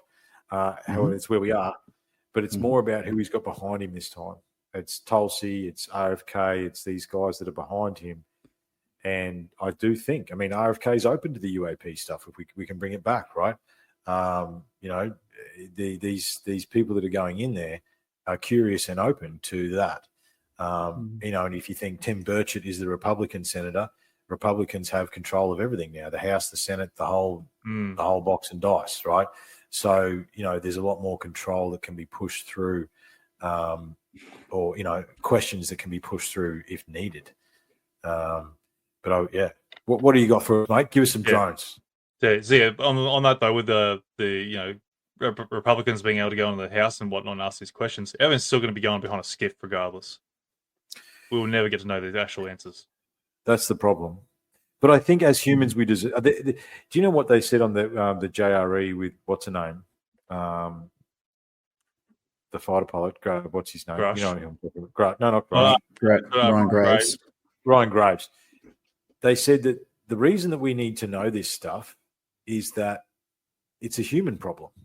This is human information. If we've got non-human intelligence and we've got ultra-terrestrials and all that sort of stuff, that is actually going on in whatever form that it is, whether it be interdimensional or D or the above. That's something that as humans we deserve to know. This is a human thing. Yeah. Right? It's got nothing to do with countries or lines or anything else like that. This is a human thing because the reality is it is happening all over the globe. How do we get? I want to see Wayne's video. There's a UFO. I'm trying to find it. I can't find anything. But yeah, on that too, like that's where my argument has been too, like where Australia don't give a fuck, UK don't give a fuck, the rest of the world don't give an absolute damn fuck about what the hell the America's going on about with these Congress meetings with the UFOs and UAPs and shit. Like I said, but is that corporate controlled media? You think, Anthony, or I think it's a hard one to say. Because like, do you think it's the mentality of Aussies and UKs, the mentality of Aussies and POMs and all that sort of thing. We are there's the whole tall poppy thing and all that sort of stuff as well. Yeah, I suppose. I know.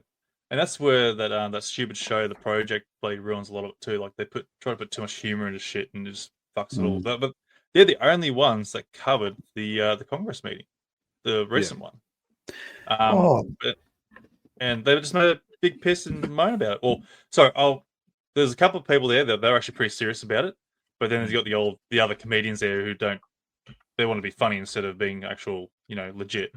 So they took the piss out of it. These guys like, no, this is actually something. This is like, they're like, no, this is something here, man. Like, I know you're laughing about it, but like, no, this needs to be actually taken serious. Well, it speaks to the propaganda that we've all been under for the last 70 years, realistically. But and this is the other thing too. You can't get into this conversation without saying it's not just a post-World War II thing. It goes back hundreds of years, right? And the other thing is too, and this Angus was supposed to join us tonight, but he got double booked as well. However, he was saying that a lot of these reports in like the ancient Chinese and Asian documentation, all that sort of stuff, these things in the sky mimicked the technology of the time. Right. So it's like they were seen as airships, they were seen as balloons, they were seen as this, they were seen as that.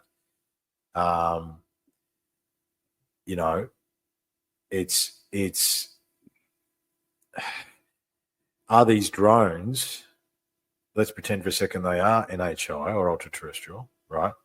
Are these drones mimicking technology of our time?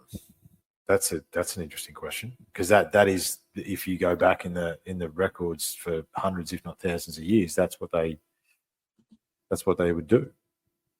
You know what I mean? Yeah. But it's all the way down to so we're trying to figure out what this video is there, Wayne. We really want to see this video. That UFO drifted all the way down to where the big wheel is on Diamond Road, Melbourne. We need you to send a link there, please, mate, or at least give us like the headline of what it's actually called. If you've got the window, if you've got it up on your YouTube, Wayne, just copy the link and paste it in this chat. Yeah, burning shields. Yeah, future turtle. Yeah, Mr. Chandler, we're having two conversations. Yeah, the immunology and epidemiology of things that are going on at the moment. I'll take the plus 40,000 deaths here in Australia alone since 2021 as enough evidence to go with something else. But that's we're having two separate conversations at once. Yeah, we are. All right. So should we get back on the drone videos that we were talking about earlier? Show us some drone videos, mate. Show me some drones. Let's get into it. So right, should we go that way? Which one works better, that one or that one? Anyway, let's That's get okay. into it. So this is the drone that's flying into it. We'll see in a sec. Oh, this is the orb that and it hits it and it goes. So, yes. Yeah. And then whatever the hell that is. What is that and what is that? Let's go near it. And goes near it. Up it or there it goes. There it goes. Yeah, right. So is this what we're talking about when we say this could be a hobbyist drone that's been sent up to look at one of these other drones? I reckon so. Because is that another drone behind it, or what the hell's that other one? Well, there's another one behind it there as well. And again, this is Phoenix, Arizona, so it's like when you say they're coming off the ocean, Arizona's a little bit far away from the ocean. You know what I mean? Like that's a bit of a hop, skip, and a jump. Yeah. So I want to know: did this guy record on his way to this object, and then it's interfered with it and just dropped it? And is that footage still in there? I want this guy to come out and go, "Hey, that was my drone that fell out of the sky," and give us a rundown of what actually happened. Why? Yeah, where's his video? Yeah, where's his video? Right.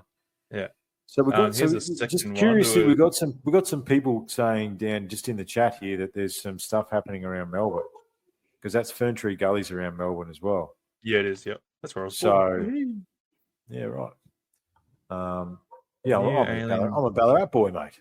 Hey. Yeah, once upon a time. I probably should have said that on Facebook Live, should I? I know. Yeah. They're going to judge us now. Yeah. Yeah, it's curious, right? It's curious. So, I mean, where do we sit? We didn't get a yes or no, just while Anthony's having a look for this. Do we think it's the deep state acting out? Because, I mean, no. Yeah, yes, no, maybe so. I don't know. I'm not convinced. I think it could be. I think there's a couple of scenarios. It could be a test. Like a couple of people said in the chat, it could be a test of this new drone technology. The orbs, I don't know. Could be something else. I think this is it here. 2016. Oh, wow.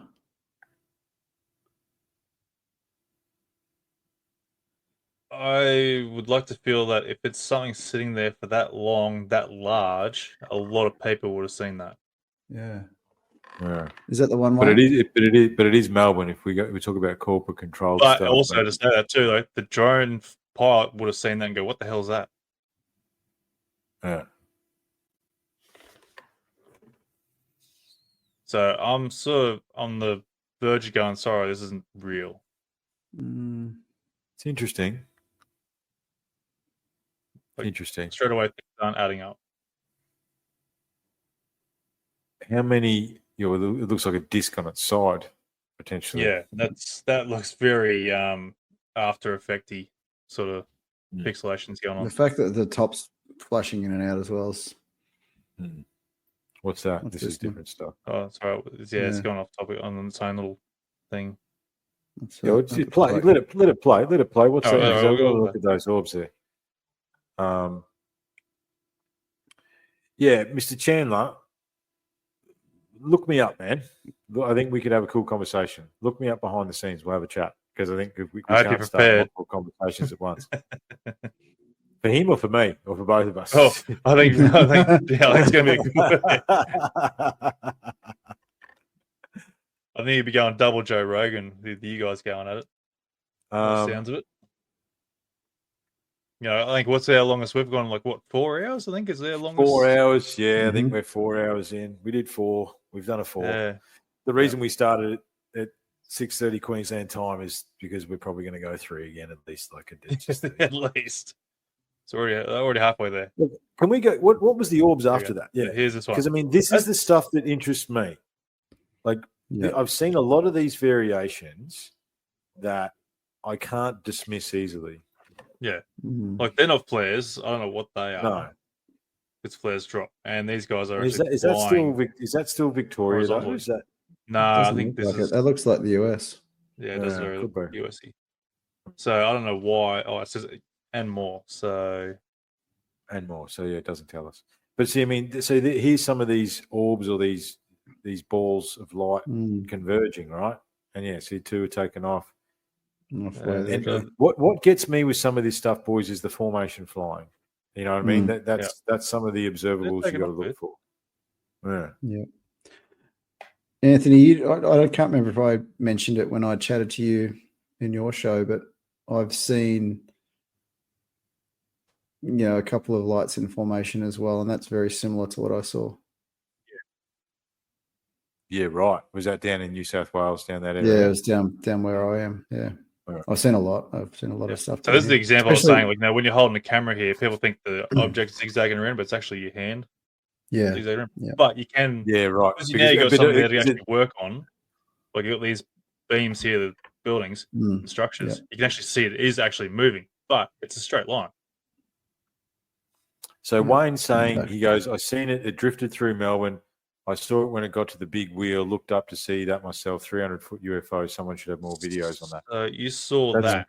You saw that? Yeah, right. Wow. Okay. So I'm going to have to ask a question here. Like, well, where's your side of the footage here? Like, how long was it there for? Where's the more detail? This is where, things get left out and going, hey, I saw this. This is the critical analysis side of things. Yeah. Yeah. Look, we need to understand how long was it there for? What direction was it come from, sort of thing? How large is this thing in perspective to everything else? Because, like, right now, that thing looks like it's on par with, like, one of these buildings. Those buildings. Yeah, that's right. Yeah. This thing's massive. Mm-hmm. Whether it's behind the buildings here or just in front, it's massive. Footage from a helipad. Footage from a helipad. Okay. This is a drone. This isn't a hell. This is a drone. This is 2016, though. Drones weren't really around that much back then. Well, that's true. That is true. I think it was just starting to break out, though. Yeah. Like the DJI quadcopter. Yeah, I think it was. I'm able to check that now. That's interesting, right? And look, I think Mr. Chandler's saying deep state. It's just that deep state is we have all these place names and these face noises for this stuff that I don't think we necessarily understand what we're talking about. I mean, I would say deep state. I mean, Luis Elizondo says break. The other terminology is the breakaway civilization. Yeah. Yeah, you know what I mean? Like that's another terminology that gets thrown around a little bit. And again, I think and me and Anthony have had this conversation as well, is that we get stuck in the intricacies and the technicalities, right? It's like, yes, but at the same time, we need to know this as much empirical data as we can. But the larger picture is pretty obvious. You know what I mean? There is something that exists that's stealing all our money, that's using it for something. Joe Biden hasn't been at the wheel in the US for I don't know how many years now. And who's been running the US, right? It's the system behind the system behind the system. And it's hard not to join. How many coincidences and how many coincidi do we get? A lot of these alternative energy people, they crash into a tree. You know what I mean? It's one tree in a 5-kilometer radius. They smash right into it. You know what I mean? Like it's uncanny. Or they shoot themselves in the back of the head twice, just in case. You know what I mean? Like seems to be what happens to these people. There does seem to be a bit of a line of nefarious nature that is associated with the UAP phenomenon, which they changed that again, boys. That's unidentified anomalous phenomena. It's got nothing to do with aerial anymore, right? Yeah. Because the aliens are in the ocean. Yeah. That's right. I heard another one the other day. I can't remember what it was, but yeah, it's something different again. Yeah. But anyway, I'll find that and come back to you on that one.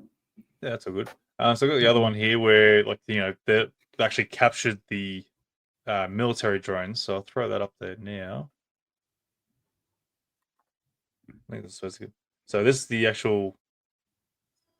Let him go and explain it. Where's the sound gone? Yeah. No. Oh, yeah, there it is. Boys, give me 30 seconds. Yeah, mate. I'm back. I can't hear anything. Is it just me? No, I can't either. You again.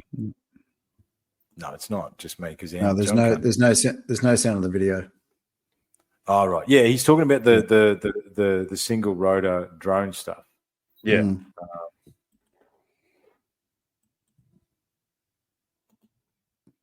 Hey, Truth, I'm just going to send you something in the chat because I just want to ask you a question, but just so you know it's coming. Yeah, sure.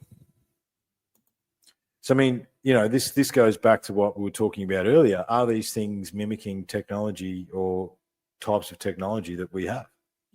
You know what I mean? This is a question. Because, again, if it's the military, what are they doing and why? And why isn't anyone... This is where RN80's probably just coming a bit late there, going through that they're looking for missing nukes. And it's like, we've sort of covered that. And yeah, we heard that. One possibility. That is one possibility. I mean, the Ryan Graves on the GRE did say that he knows the people that look for that. And they haven't said anything to him, but what does that mean? Yeah, we can discuss that. Yeah. Do you want to discuss that? We can, John? Yeah. We can discuss that. The message you just sent me. We can discuss that. Yep. The helicopter. The helicopter, yeah. Yep. So that's what I recall seeing when we were at the glyphs. Something very similar to that, but it was all black. Yeah, it was all black, yep. So if I can show you that, right? Show us that. Yeah. I'm going to put up some photos. So just so everyone's aware, Triff and John obviously went down to the Gosford Cliffs there. Was it this year? Yeah, I'll tell the story, right, for those, because we've got a few people here that haven't heard the story. So basically,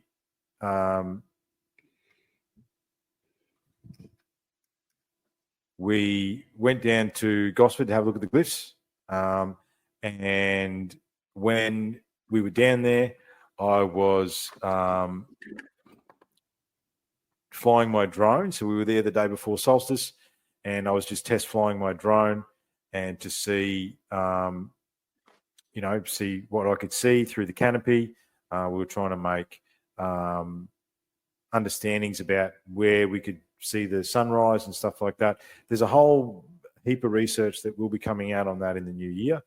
Johnny's a part of that. And so basically, I'd sent the drone up once or twice before, hadn't I, mate? Yeah, I think it was the second time. The second time I sent it up, yeah. Second time I sent it up, basically, we said we heard a helicopter. And John goes, wouldn't it be funny if that was a black helicopter? Now, this is pretty much the chopper we saw, but it didn't have yellow on it. Here, I'm just going to present this.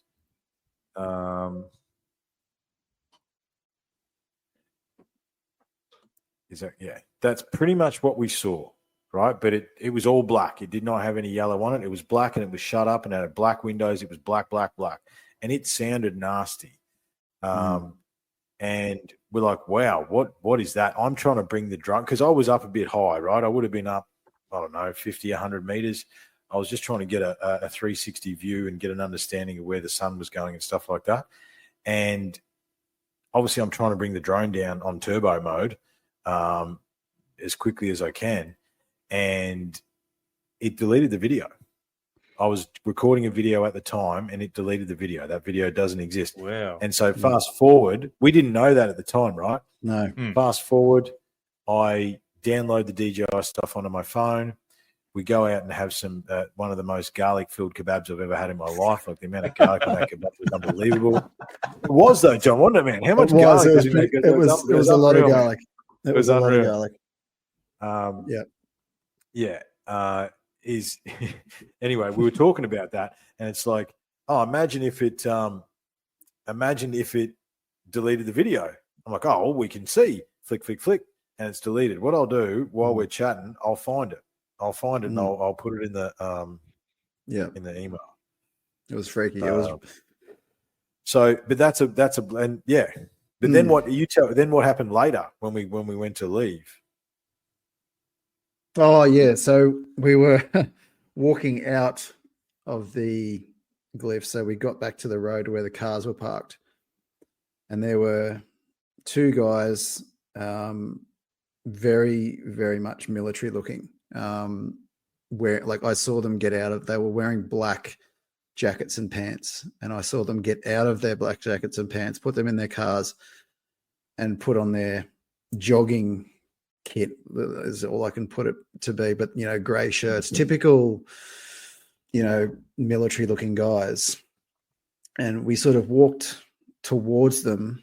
They looked like they eyeballed us and then ran off into the bush and down the track, as if to just that was go for a run. Go for a run while we're these guys are in there. So two things that happened that were extremely strange over the period of that 3 days that we were there. So yeah, that was pretty freaky. And yeah, the video thing itself, that was yeah. So I can't, because the video doesn't exist, I can't share it. No. Right, but basically there is a video. So there's this 34-second video that is me taking off with the drone, which we can I could put up to the camera there. Okay. Yep. There you go. There we are, taking off. And you've probably got it, haven't you, John? I think I'm just going to have a quick look here. I've got my files. That's the 34-second drone. It goes up, and then you can see the very next. If I expand my phone there, that big white middle bit there. It's a bit too blurry, yeah. But basically, there's. Yeah, I can't share it because it doesn't exist. But there's a video missing. I've got 9 videos on my phone, and there's a video. I don't know what I can do. I know what I can do. So just a question too, and when those guys doing the jogging there, is this like a typical area where a lot of people would deliberately go jogging? Yeah, it's a national park, and it's look. We saw probably 4 or 5 people while we're in there. 2, 3, I think, specifically came in looking for the. Yeah, we saw a mountain biker went straight over the glyph. There's a few people around. Yeah, okay. Like there's 1,000-year-old inscriptions, and some dude's doing a mono over them. And that was honestly, I was blown away that there was a mountain bike track directly over an Aboriginal artwork, like that's carved into the rock. So I think it was a whale or a crocodile or something like that, that was just walked over. And like we've got 2-3 Ks down the road. There's another area that's all the same sort of artwork that's been not fenced off. It's been put boardwalks and stuff around it so you can actually look at it, and you're not allowed to walk on it. But we're up in the bush, 100 meters, 150, 200 meters from the glyphs, hiking up this trail, and there's this glyph or this picture in the middle of the walking path, and it was just like, what the hell, like, it's unreal. Yeah, there and it is. There was mountain. Yeah. So that video there, here's the initial 30-second takeoff video to do checks.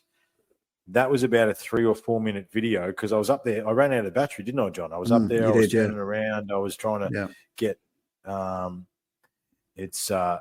bearings. And when that helicopter came past, it stole the video. Like whether it jammed it or I don't know. I don't know what else to say. The video. So do you think that it was just coincidence that this helicopter was going past at the time there, and it's obviously no, because it came out of nowhere. It came out of nowhere, and it was. And look, I can neither confirm nor deny, Anthony, that how high I was flying my drone. Okay, I can neither confirm nor deny any such things. So, I don't know whether that attracted it or what's a black helicopter doing operating in that area anyway? Mm-hmm. Yeah, is there any military spaces nearby it, or no? We checked all that. We looked this up. Yeah. That was the rabbit hole we went down because it's like, where did the helicopter come from? That's right. Yep. It literally came out of nowhere, and it was within 30 seconds. I have to. Was it? I think it was 30 seconds. That's Well, no, the drone had been up for a little while. The drone had been up Yeah. for a few minutes, and I was taking video and looking down on the tree canopy, and we were discussing it. And then we heard the, yeah. and we're like, "That's a bit." And it was low, like it was. And It it was was, just and above the tree line. We could. We it couldn't flew see them over because us. there was blacked out windows. We couldn't see because of the blacked out windows. But if the windows weren't blacked out, we would have been able to see the pilot for sure. Yeah, Like yeah. that's how And close it was. It was within 100 meters of us. Like we could, Easy. like, and it was directly like it flew and it curved over towards Yeah, it behind went us. behind us. Yeah, Yeah. it was a deliberate fly past to see what was going on. Yeah, and right. No other action. So that, my guess is like that chopper would have been hovering nearby somewhere within what, a K away or something like. You would have to think so. Like, what are they doing? You know what I mean? Like, we like, were they attracted to the? Pinged up some sort of thing over here. We're gonna go to it and go bang. And but the thing was too, where I was panning the camera, I definitely got a shot of the helicopter. Yeah, that's the other thing too. Like as I was coming down, I went like that with the camera. I'm like, I'm going to try and catch this if I can. And then the thing is, what everyone needs to understand is that we thought we had good footage, right? We didn't think that. We were joking about it over a garlic kebab, and all the pre-footage that we took to research that night was gone. Like it was like a 7-minute drone video. So, that's just a very minor example of the tech that they do have. And to bring it back to what's going on, there has been more than one story that says that they've tried that these drones are jamming signal. They've tried to interdict them with non-lethal means, and that's not affecting them. So, back to the start, is that an act of war? You know what I mean? Like, what are we talking about there? If you are actively jamming someone else's technology, is that not? Yeah. So then it comes back to old mate there with his drone. Yeah, but are we talking about military jamming civilian drones, or are we talking about military jamming military? Well, from what Ryan Graves said on the JRE yesterday, he said he knows of non-lethal, because obviously they can send an electromagnetic beam at these things. I'm pretty sure now they can send sound waves at them. You know what I mean? Like there's a number of different ways they can try and bring them down. The words that he used, they've tried to use non-lethal means to try and bring these things down, and no, it has had no effect. Therefore, they are jamming the signal. Yeah, right. Exactly like they jammed my drone. You know what I mean? Like that's the thing. So what's wrong with just getting 2 helicopters with a big, large netting of sorts, go and fly directly at it, and hope for the best that the netting actually captures it, and hooray! Look, I'm still the bloody drone out of the sky. I'm still a quick squirt with an A10 or an F16. You know what I mean? Like just one that's somewhere. But also it's over civilian space as well too, though, like stray bullets and such. And I think that one of the reasons that has been given for them not using military to intercept is that it is within that civilian airspace. That's the other thing too. And I think there's some bloody bureaucracy or rules that they can't engage at certain altitudes or whatever. You know what I mean? So then that's when it comes down to, if it is China or someone else trying to spy on America or whatever, they can have their drones flying around, whatever, and they're not going to do shit about it. Yeah, because it's civilian areas. Yeah, and this is the thing too. Like, I don't know, boys. It's a hard one to try and capture. You know what I mean? And what I find fascinating about all the awesome people in the chat as well, it's like, well, no one's real sure, right? It's like, there's, people are saying all different types of stuff. What do we got here? Give us another video. So this is where we're talking about, shooting down shit. I don't know how true this is if this is in New Jersey. If this is, yeah. Oh, hang on, that's the right one. Oh no, that's not. No, that's the orb one. That's the orb one. There's a couple of ones that are shoot down ones. One of them looks like the drone is shooting, and apparently that's not true. Apparently that's not true. Okay, the drone shooting towards the ground apparently is bullshit. That one's a perfect example of what I was saying before. Human light that looks like that, and then you can even see where navigation lights are. So Like that's the spotlight or landing light, and you'll see two little lights on the sides here pop up. Mm. This is a perfect So example of what cameras that's a do plane. with out of focus. Yeah. There you go. See it flashing? Oh, you can see it's flashing. Yeah. Yeah. This is So- where my arguments are. Oh no, I understand. And the thing is, Yeah. Anthony, 95, 6, 7% of them are bullshit. You know what I mean? Like Yeah. that's true. You know, like, and that's the problem, right? That's the big issue that we're dealing with. And you know, with the whoever this bird is trying to get a reaction out of us, it's not her video. You know what I mean? All these Oh, here we go. This is the shooting. videos on videos on videos. Yeah, this isn't real apparently. You'd be hearing gunshots from that. Yeah, apparently that's not real. That's what I heard through a couple of other channels. That's not a real video. No, that's Starlink. You know, when I first saw that, I actually literally thought it was a Starlink train on a time lapse. It was like, Actually, oh, it triggered. Anyway, what about that? What about the video of the cloud? You know, the one that looks like it's kind of like all the lights going. And they Yes. sort of scatter. Yeah, that was a weird one. That was a Show weird that one. one in if you could. Yeah, that That's was in a the weird group one. chat. That was a Where's weird that? one. It's- oh yeah, the one that I said was the airport. Where was that one? And someone's claiming the drones coming to land or some shit. Yeah. Why are you trying to find that? Yeah, Mr. Chandler. Yes, the Gosford stuff is very, very interesting. We took a much broader look at it, looking at every variation of research that's been done on it, both from all sides of the fence, people who don't believe it, people who do, all that sort of stuff. We've done a pretty in-depth dive into it, and yeah, that's part of the New Year's stuff that's going to come out with unlocking the code, and how old it is, and what tools we used, and these sorts of things. These are questions that we're trying to get the answer to, using empirical data, not just casting stones. Yeah. So this is a time lapse of the drones. Yeah, supposedly. I don't know if this is New Jersey or what. Yeah, me and you went round and round with this one, don't we? Because yeah, I've heard that is approach on New Jersey Airport, but they look way too close together. They do. Way too but in a close time lapse too, they're probably about 5 minutes apart. That's true too, right? That's the thing too, right? Is it just the time lapse that we're seeing? Yeah. Because I mean, bloody that busy airspace though. Yeah, because I mean, that could be two runways if you think about it. That's two runways coming, and then you see the little dots. I don't know, it's kind of very clearly on the Yeah, you could see some of the stuff that goes round and round as well. Yeah, it's in the way now. But if that's the drones, that's lights, insane. If that is truly a time lapse of the drones, that is insane. But I've heard both sides to that video. I've heard no, that's definitely New Jersey on approach.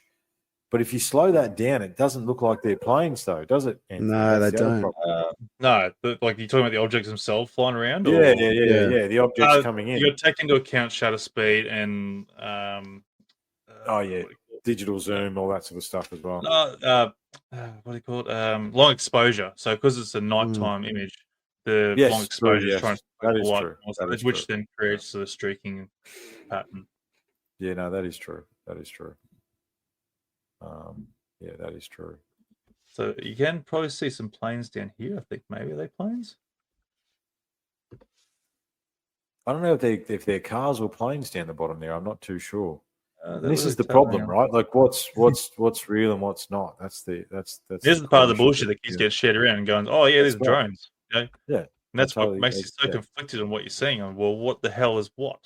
It's frustrating. Because if that's just a time lapse of an airport, then that's okay. That's fine. But if it's being sold as something else, you know what I mean? Like that's the. But then my other thing was too, like I've never really seen an airport where they allow planes to fly directly over cities, like this big an area to land. There's like always minimal bit of land for them to go and land on. Like if it's like a major airport, like you look at Brisbane, look at Sydney, even Gold Coast. You know their landing strips are pretty much out on the ocean, basically.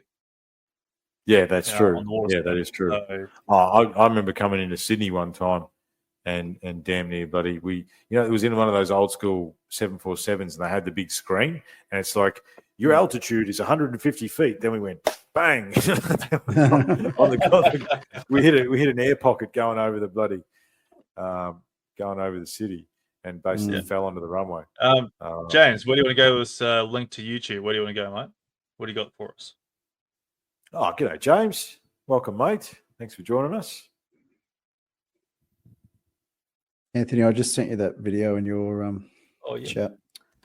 What I thought I would show you boys too, just because we're talking about space stuff and talking about long exposure and those sorts of things.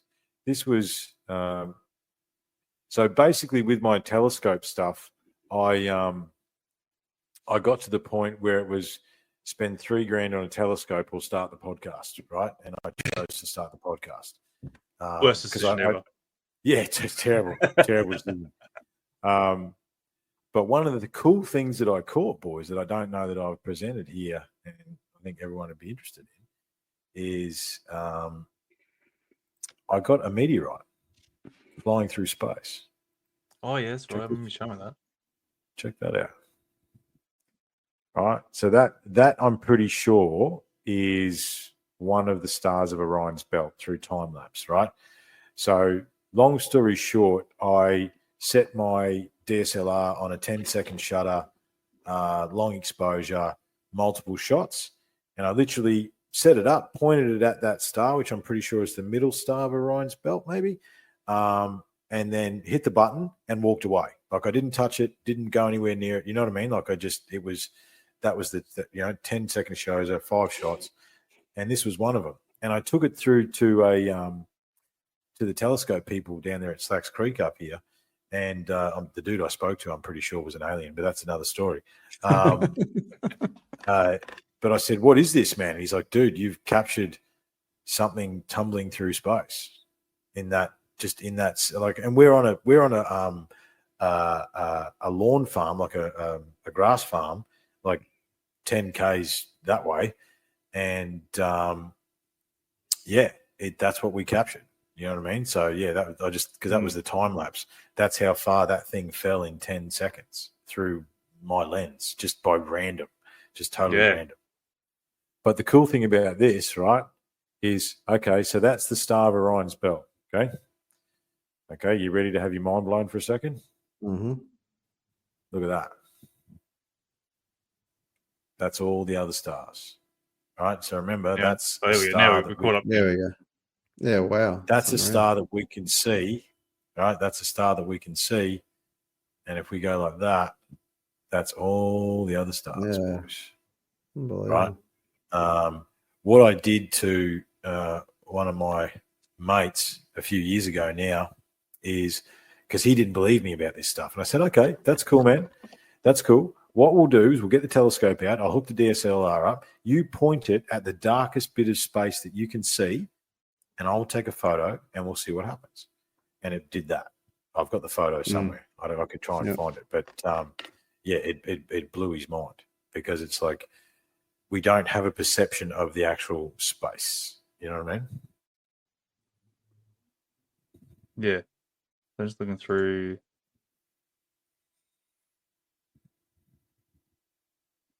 Yeah, look, then we were talking about that earlier, Maria, like when we talk about, I wonder whether an old school film SLR would take a much better photo of this stuff. You know what I mean? Because I think, me and Anthony behind the scenes, we go back and forth about different sightings. But one of the things I'm realizing about all this stuff is the faults with digital zoom. You know what I mean? Like, and it's just not digital cameras in general. Digital cameras in general, yeah. Yeah. So let's get this one up. John just sent through. Oh, what the hell's going on? Yeah, that's a weird one. That's it, yeah. That's a weird one. See, that to me looks like a shit ton of bullets hitting something. I've got another opinion. Yeah. Go again. Show me again. Is it fireworks? Yeah, it could be. It could be fireworks. Looks like it's definitely. Is that a fireworks factory gone? I think a fireworks factory went up not long ago, didn't it? Yeah. Well, there's a few places that have gone up in the last few things. weeks. Things just catch fire, boys. Food places, egg places, chicken places. They just catch fire now. That's what happens.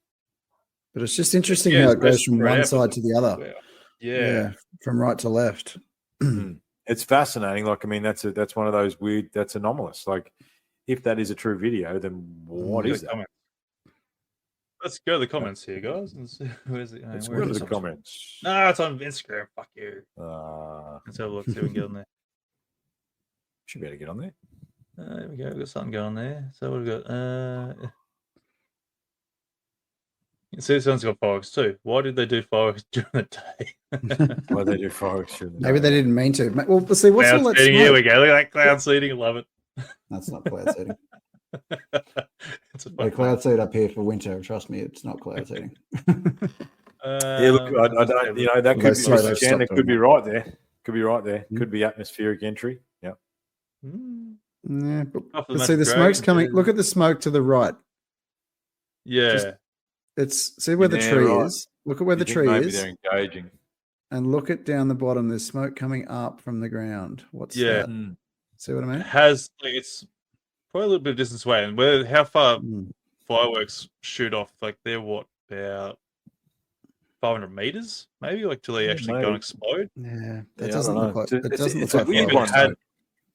If it had like a stray one had gone pew straight over this way towards the house and gone kaboom. Mm. Yeah, it's a weird one. It's definitely a Yeah, weird one. feel gone. Blue beam projection. Okay, interesting. Yeah. Blue beam projection. Isn't Like it funny? shit. Like all these drones came out and all this stuff they've flown over. Everyone, oh, for God's sake, it's just Project Blue Beam. Can you guys just, Yeah. Mm. just show us something real? Like I'm tired. I don't care anymore. You know what I mean? Ammonium nitro explosion? I don't think so. That's a No, one-off that boom, would- not a big bloody sparky No, boom. They had yeah. one up here in central Queensland that went boom, and that was a Yeah. big boom. I remember That was a big boom. The Anfo one. There was one in St George at 2013 as well. Yeah, that's right. There was one that there were too. Yeah. Yeah, I was out that way. I knew boys that heard that. They were in Roma and they heard that. That's Well, how big apparently that they heard that. Like, this was about an hour away from where I live in Gladstone area, and they reckon they felt the explosion up here, an hour away. Yeah, I'm not surprised, man. Anfo's unbelievable. Well, Maria, get your DSLR out with some good focus and try and get a picture for us. Yeah. I've got a spaceship for you, boys. Yeah, stop share for a second. Oh, right. I've Yeah, got a spaceship for you. Just because just be don't want to start a war, but here's the closest spaceship to us. Oh, I Yeah, know no, what's yeah, no, coming. get- here. I know what's Yeah, coming. there we go. There we I know go. what's coming. Yeah. Oh, I like it. Yeah. I like it. so true. Yeah, So true. that's all right. But we won't start on that. Yeah. I've got one for you. I want to, if I can find it. I got sent from a mate. Now this is probably one of those 1 or 2% of footage I've seen that goes, okay, you kind of got me interested in this one. Okay, well, Let's come see on. what you want. show Fine. me. Okay. I'm hoping Yeah. I can find it, please. This one. Yeah, Tardo, that's what we were talking about. We were talking about that earlier. What is it? Blue beam? Is it religious? But the original blue beam idea was an antichrist thing, whereas it's not. You know what I mean? It's a weird one, man. But yeah, I think the psyop side of it is that if everyone gets used to seeing videos of drones in the air, if anything actually does turn up, no one's going to care.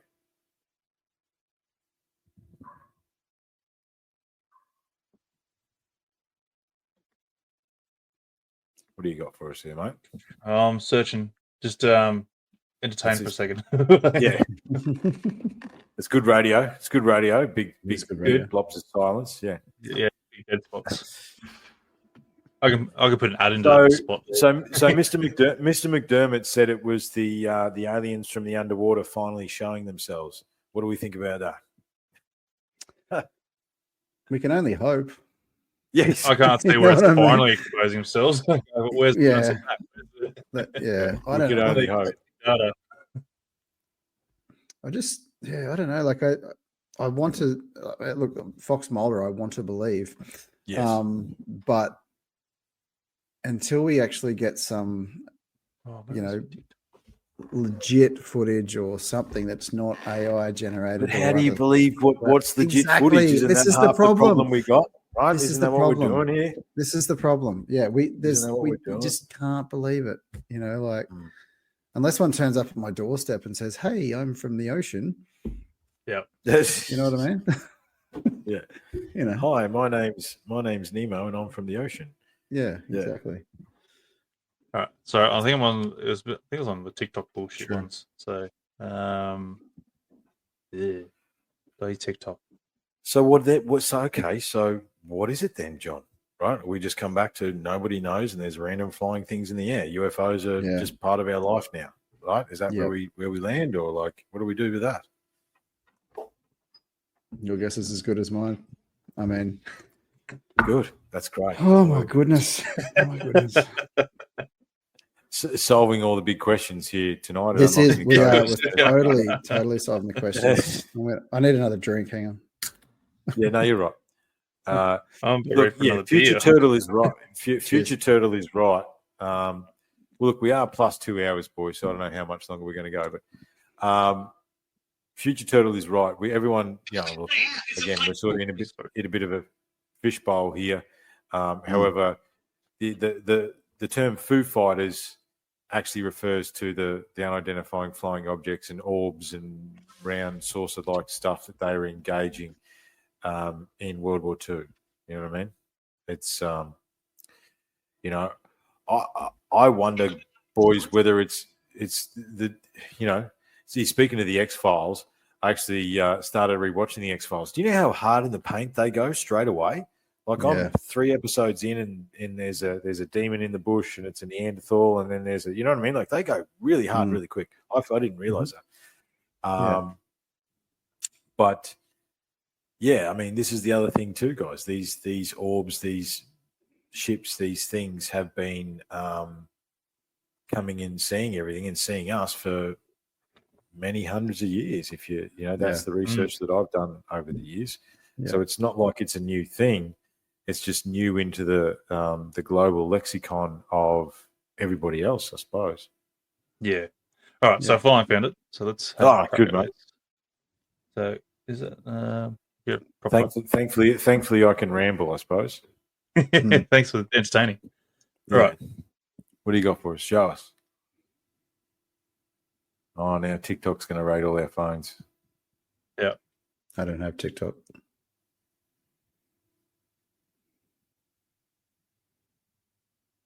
So is that to information? Is that what I'm looking at?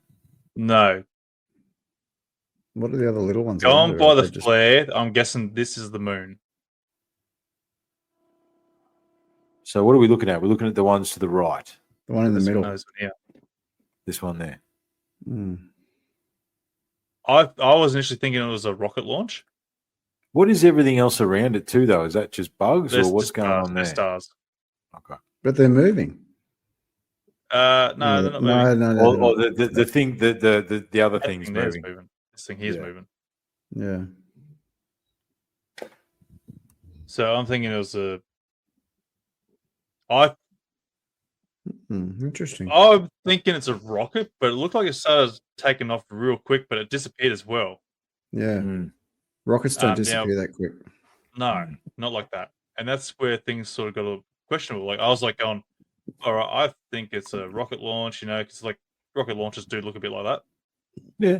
And like they have a big flare up behind it as they're going in, but they usually also have the big, depending on what time it is too, that big exhaust plume that goes around behind it. Yeah. Yes, that's true. Yeah. And is there many night launches? That's a good question. Yeah, there's a few. Yeah, there's a few there. So yeah, that's what made me think. Yeah, rocket launch. Yeah. Okay. When was it? Tardo's saying there's a few unscheduled rocket launches at the moment. I have heard that. Yeah. And it looks like it sort of changes direction a little bit. Like maybe goes to the right. It does. It does look like. Yeah, it does look like it sort of changes. It could have been old mate sort of. I know tilting the camera a bit. I don't know. That's a bit hard to get. So yeah, he's spinning the camera around now. Maybe this is Space Force. And this is where it starts speeding up. Yeah, maybe it's Space Force. Like, look again. We made the prediction years ago about the aliens under the ocean, and we also. I just want to make another prediction that one day they're going to go, oh yeah, Space Force is real, and we've got all these ships, and we've had them for years. And sorry, The aliens are coming though, so we should probably do something. Yeah. You know what I mean? I just love how there's like the badge that they brought out though was like the exact of Star Trek. Mm. Yes, it's pretty funny. I'm going to It was a Google it spitting right now. image of Star Trek. It's like, okay. Yeah, it's pretty funny.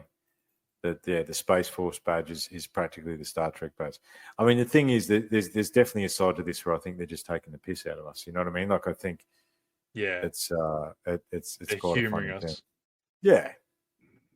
They're all having a little giggle behind the closed doors of these skiffs. They're going, look at these dickheads here. Think fucking shit's actually real. Yeah, exactly. Man. Yeah, exactly.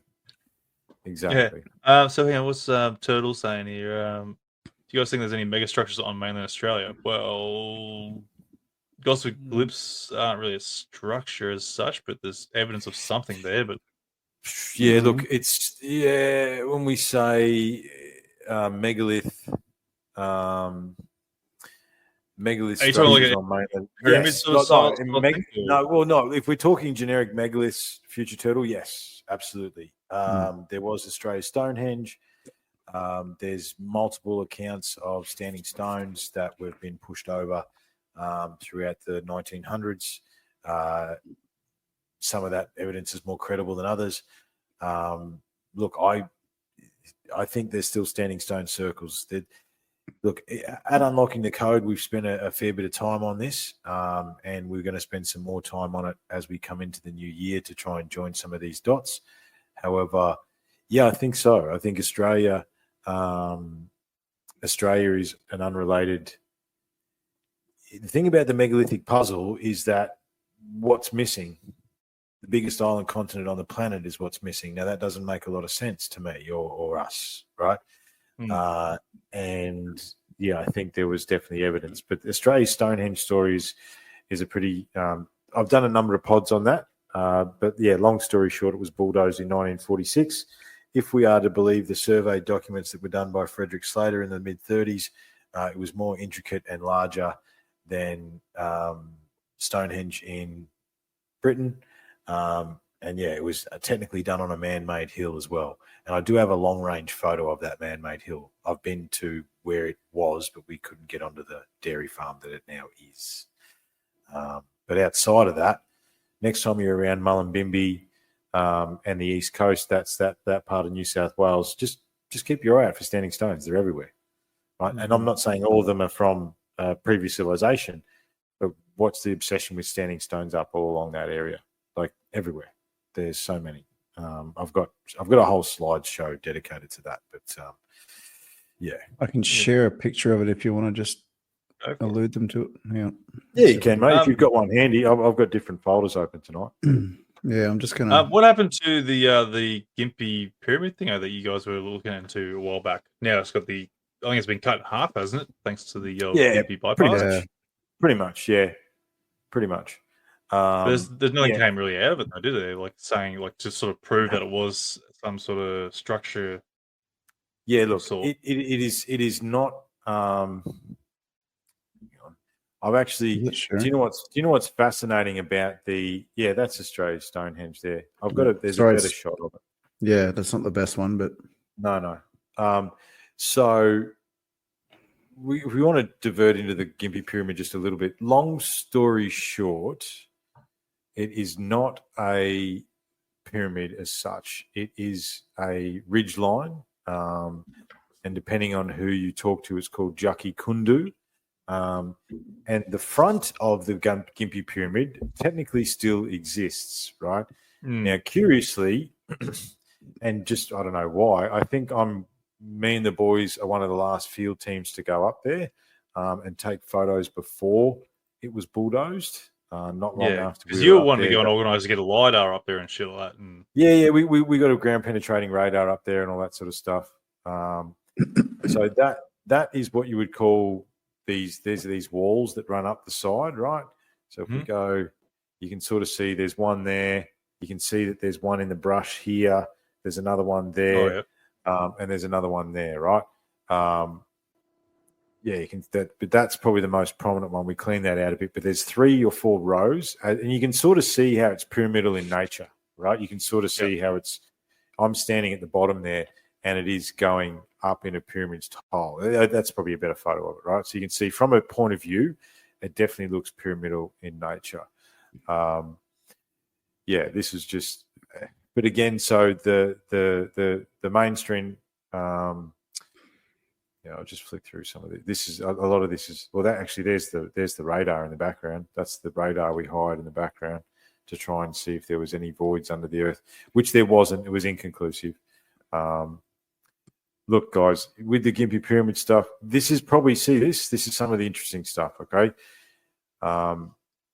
this potentially looks like evidence of cut rock. And I'm just sort of using my knife there as a bit of a guide, right? There's a bit of a hatchet, and you can sort of see. Look, looks like it's been cut, right? That's my big ugly 10.5. Yeah, there's my big ugly 10.5 boot there. This thing here is apparently one of the story goes that so the ridge line goes like that. There's two rocks, they're lying next to each other there. The story goes they were standing up until about 1960 odd, apparently. But again, no one's got a photo. No one. You would think that you'd have a photo, but no one has a photo of that. But apparently, they were standing at once upon a time, as the story goes. And honestly, boys, it has to go as the story goes.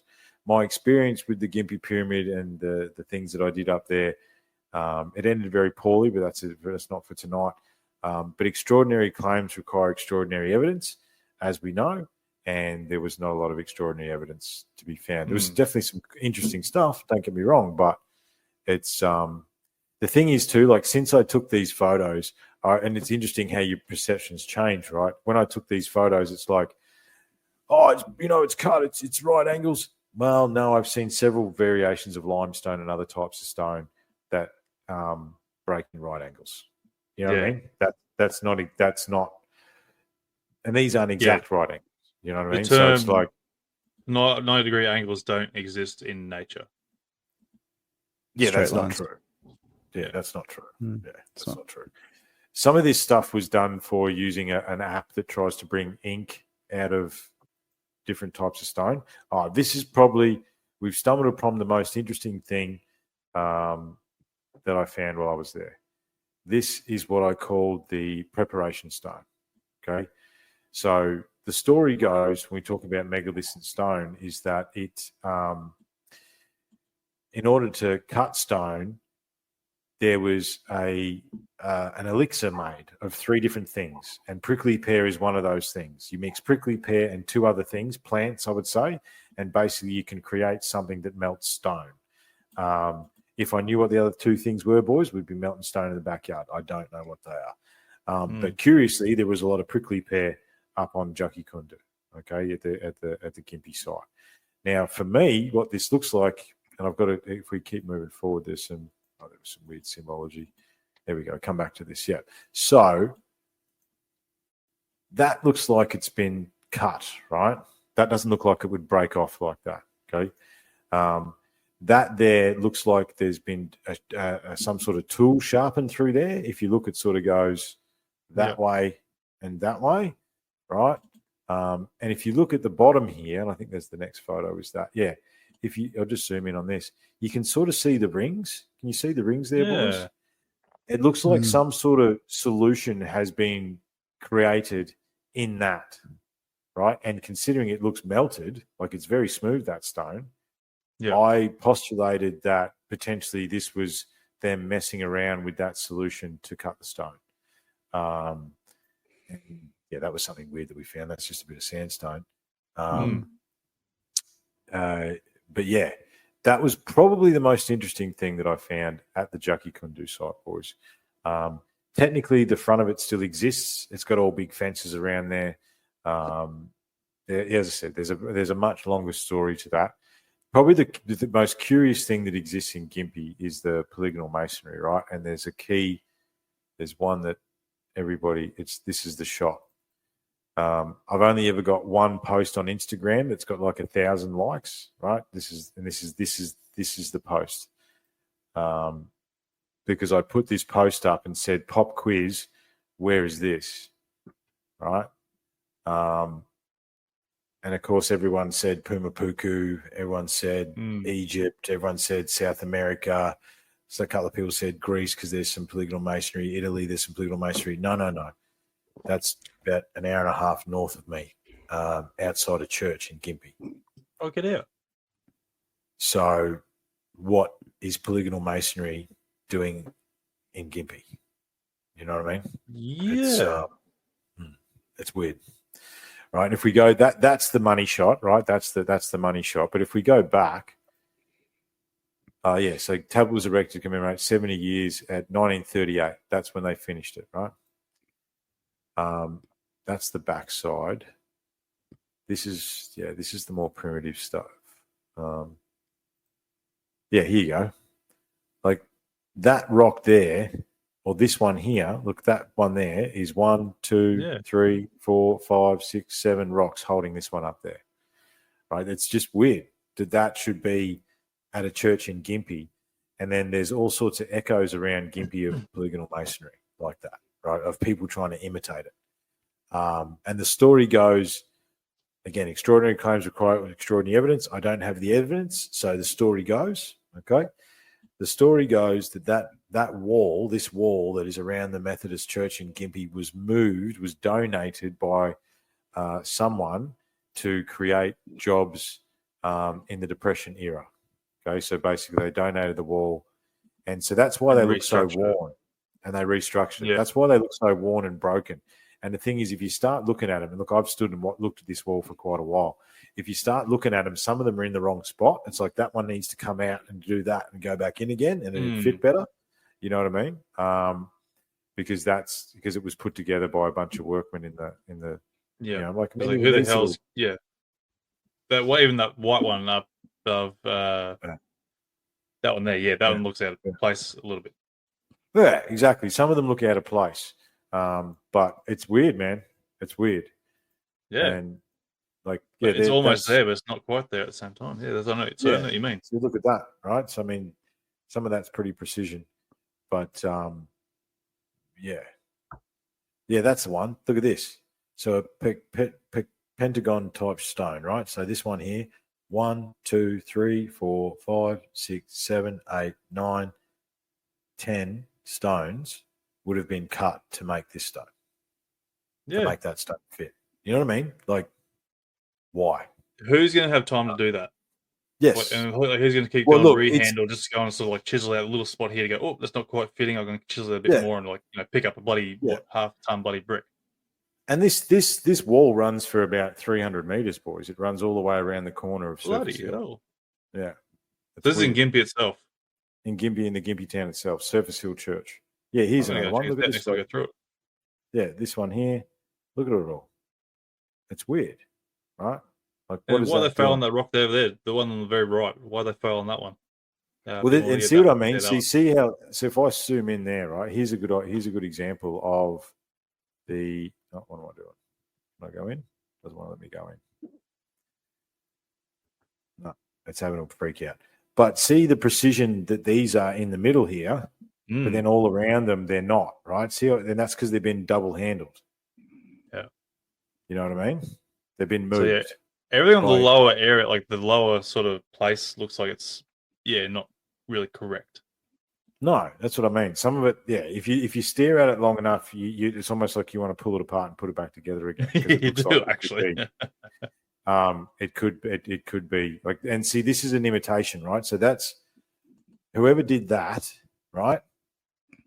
I don't think did that because that doesn't look the same. Right? No, so basically they're just going to cut it in half and go, they'll fit there, they'll be fine. Yeah. The wall changes, right? The wall changes about 2/3 of the way down, and I think it's like, see, these guys are pretending to try and do this like that. Yeah. So see that this is an imitation of that. Yeah, you know what I mean? Absolutely. Yeah. So it's weird, man. It's weird. And as the story goes, and again, there's no evidence to back up anything. So as the story goes, this wall was at the Jaki Kundu site. However, look, that's a long way to using, go, though. Jeez. Using critical thinking. Well, no, the Jackie Kundu site is within Gympie itself. Like, it's only. I know that, but like to 3K, go and pick up 4K. every single one of these rocks to go and relocate it there. Yes, I know, but where did they come from? There has Yeah. been some other research that suggested that the Masons were involved. It seems to be you keep digging, the Masons come out, right? He's hoping. Go on. Yeah, the Freemasons were involved apparently, but I don't know. Like that's it's a mystery. You know what I mean? Because the thing is, like, and again, curious how you look at things differently, right? So when I first did that research back in it's pre-COVID, so it was 2019, 2018, 2019. We did 5 trips up there. I spent quite a few $1,000s going up there and, you know, trying to help those people prove that it was something. And they just, again, extraordinary claims require extraordinary evidence, and they didn't have any. But there's definitely some curiosity there, because I said at the time that, is it a South American influence? Because that's the only place that I knew polygonal masonry came from, or the key, you know, Pumapuku. That's the big one that everyone knows. But the megalith hunter on Instagram, Laura, and some other people that I've got to know through the podcast, there's all this polygonal masonry in Italy and Greece, and like the base of, the big Roman aqueducts, right? Yeah. You would have seen those. The base of those Roman aqueducts, some of them is built using polygonal masonry. And the reason, and then the question goes, did the Greeks and the Romans build on top, or did they use polygonal masonry on the bottom, because polygonal masonry is known to have earthquake resistant properties? Yeah, you know what I mean? So it's, we ended up in a weird place there, but that's a long story short on that. No, that's all good. It's all good. Well, boys, we're 2.5 hours in this now. We got any more we want to go on with, or? Oh, look, I don't. I think the problem is, man, I think we start going round and round, which is why we end up. It's never ending. So I think the fact that we just ended up at Gympie from drone swarms and underwater ocean beings, I think maybe that's our sign to say goodnight. Well, thanks, boys. Hey, look, Happy New Year, Merry Christmas to everybody. Unlocking the Code version 3 is going to kick off proper next year. Exactly. A good spot's a good spot, right? Well, so to tie, reuse and recycle. King's Chamber, let's go. I like it, boys. I like it. No. That's good. Don't start with the King's Chamber. Don't. Please, I've got photos in front of me and I'm not going to put them up. From our trip. But look, don't no, we're not putting those photos up. Nope. No. More photos. I'm closing it now. Yes, no, put them away. So it's another episode. Look, guys, I don't know. We'll wait and see, I suppose. But I'm really looking forward to next year and perfecting the sanctum and getting all this expensive gear I bought to work properly. It'd be nice. I'm sure it's something really simple. Tomorrow, I haven't pushed a button or something, is what it is for sure. Thanks, man. Do you know what's fascinating? I dragged you out of your hole this time, Anthony. You did this time. Yeah, you drag me out of mine every now and again, and now it's my turn to drag you out of yours. So I was quite comfy in my little hole there, but it's like also like, I need to get out of this hole, and it's like, it was nice and comfy in here, and anyway. I was enjoying sitting behind the scenes and watching the chaos unfold. Yeah. Well, look, the thing is, boys, is that's all we can still do now. No, we didn't solve anything tonight. We got no idea. No. And there's no point really worrying about it, because there's nothing we can do about it anyway. Like, it's, just here's hoping that it's the good guys, I suppose. Yeah. Here's hoping. Boys. So look, Drift, obviously you're open to people getting in contact with you. Where are they going to find you, mate? Unlocking the Code, Facebook, Instagram. They let me back on X. I got kicked off Twitter during the chaos. That's what you did too. Yeah. They let me back on under a different handle, probably. Yeah. So yeah, I'd have to. I don't even know what my handle is on X. I'm not very good at social media, but I'm more than happy for anyone to get in touch and have a chat. Like, yes, I do interviews on Unlocking the Code with people of influence like Anthony. However, the Unlocking the Code was really built on having cool conversations with cool people. So I'll be more than happy. Yeah, you can reach out through Messenger, Instagram, Facebook, all that sort of stuff. Unlocking the Code, Spotify.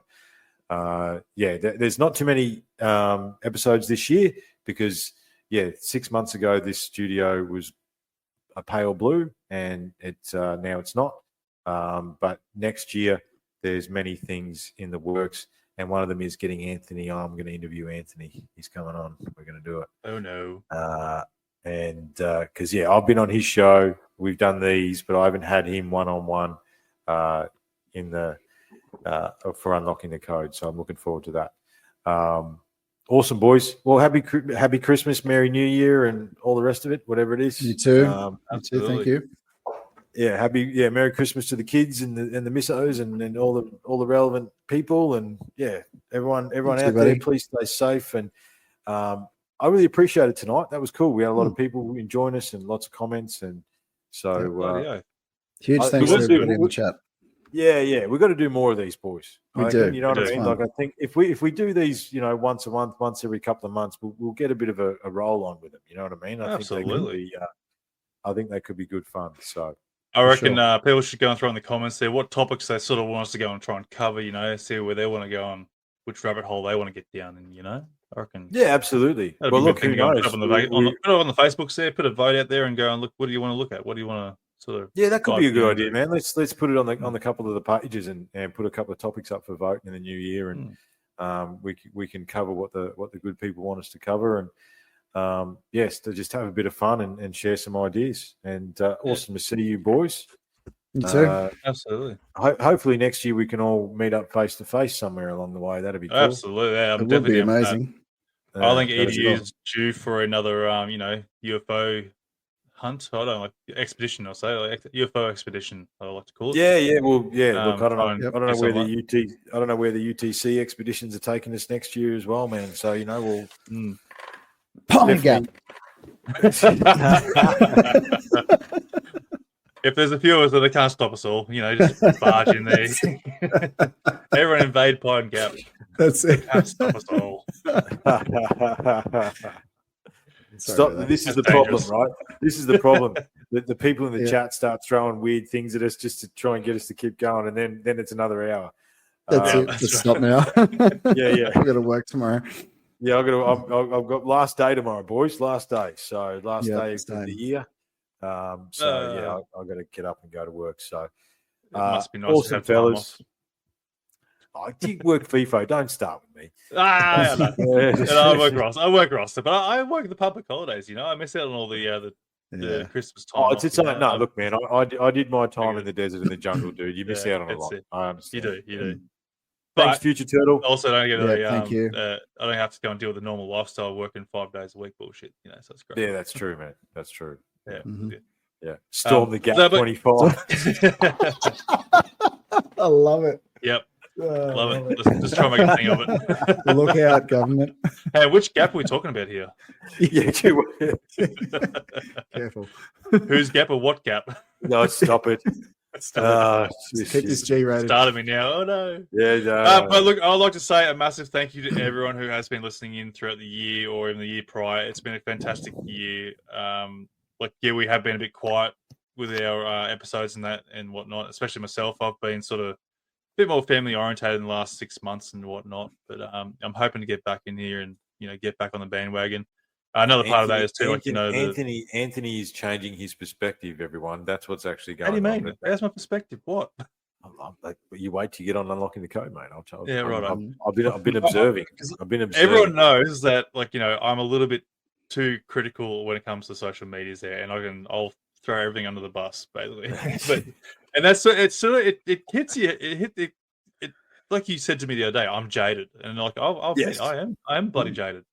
But that's only thanks to social media and some of the shit that people want to post up there and believe is up there. It's the craziest. And And it's more disheartening than anything because you want to go and bring out so much light and truth to everything, and people just want to go, nah. What's happening, Anthony? And look, I faced this about 3 years into my podcast as well. Is I had my rose-colored, and actually it was the Gimpy experience that did it for me, man. I had my rose-colored glasses ripped off my face pretty dramatically. And that's what's happening to you, right? Because, I want the answers. We're going to find out. It's going to happen. Oh, no, everything's bullshit. Pretty much. Because you just keep hitting a brick wall, and then you talk to some people there, and you're just like, oh, I'm not sure if you're legit or what. And it's like, anyway, they're brick wall. Yeah, look at that one. Brick wall right behind me. It's all good. Yeah, brick wall. But anyway. So look, I'm hoping to get back in it. Like, I'm definitely there to go and keep trying to track down some sort of truth to this, or any little bit of truth to everything that goes on. But just take me for what I am at the moment. Then trying to get down to the nitty gritty stuff there and find truth and bullshit. So I will be back. We'll be back. And I'm dragging John around next year, and we've got to do the Gosford stuff. We've got some other things we're going to get back into. Everything's connected as well, aren't we, mate? We are. There's 4 conversations going at once in 3 different chats, I think. But it goes everywhere. It's all connected. Yeah. It is. Oh, boys, Merry Christmas to the kids, Hopefully they have a good Merry Christmas to everyone, family, friends, everyone. Happy New Year. Thanks very much, everyone, for tonight. That was really appreciate that. And that was a fun way to end the year. So take care. Let's get out of here, boys. Let's get everyone. Thanks, guys. See ya. Just want to go again? Let's do it. Yeah. Go again. All right. I know you been here before. No surprises,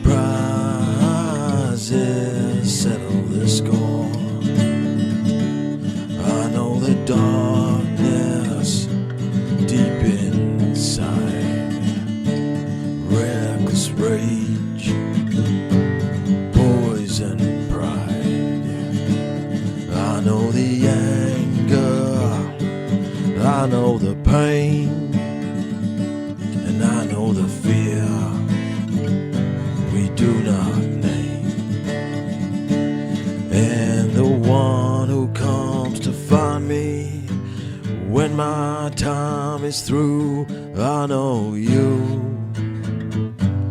I know you. Wow.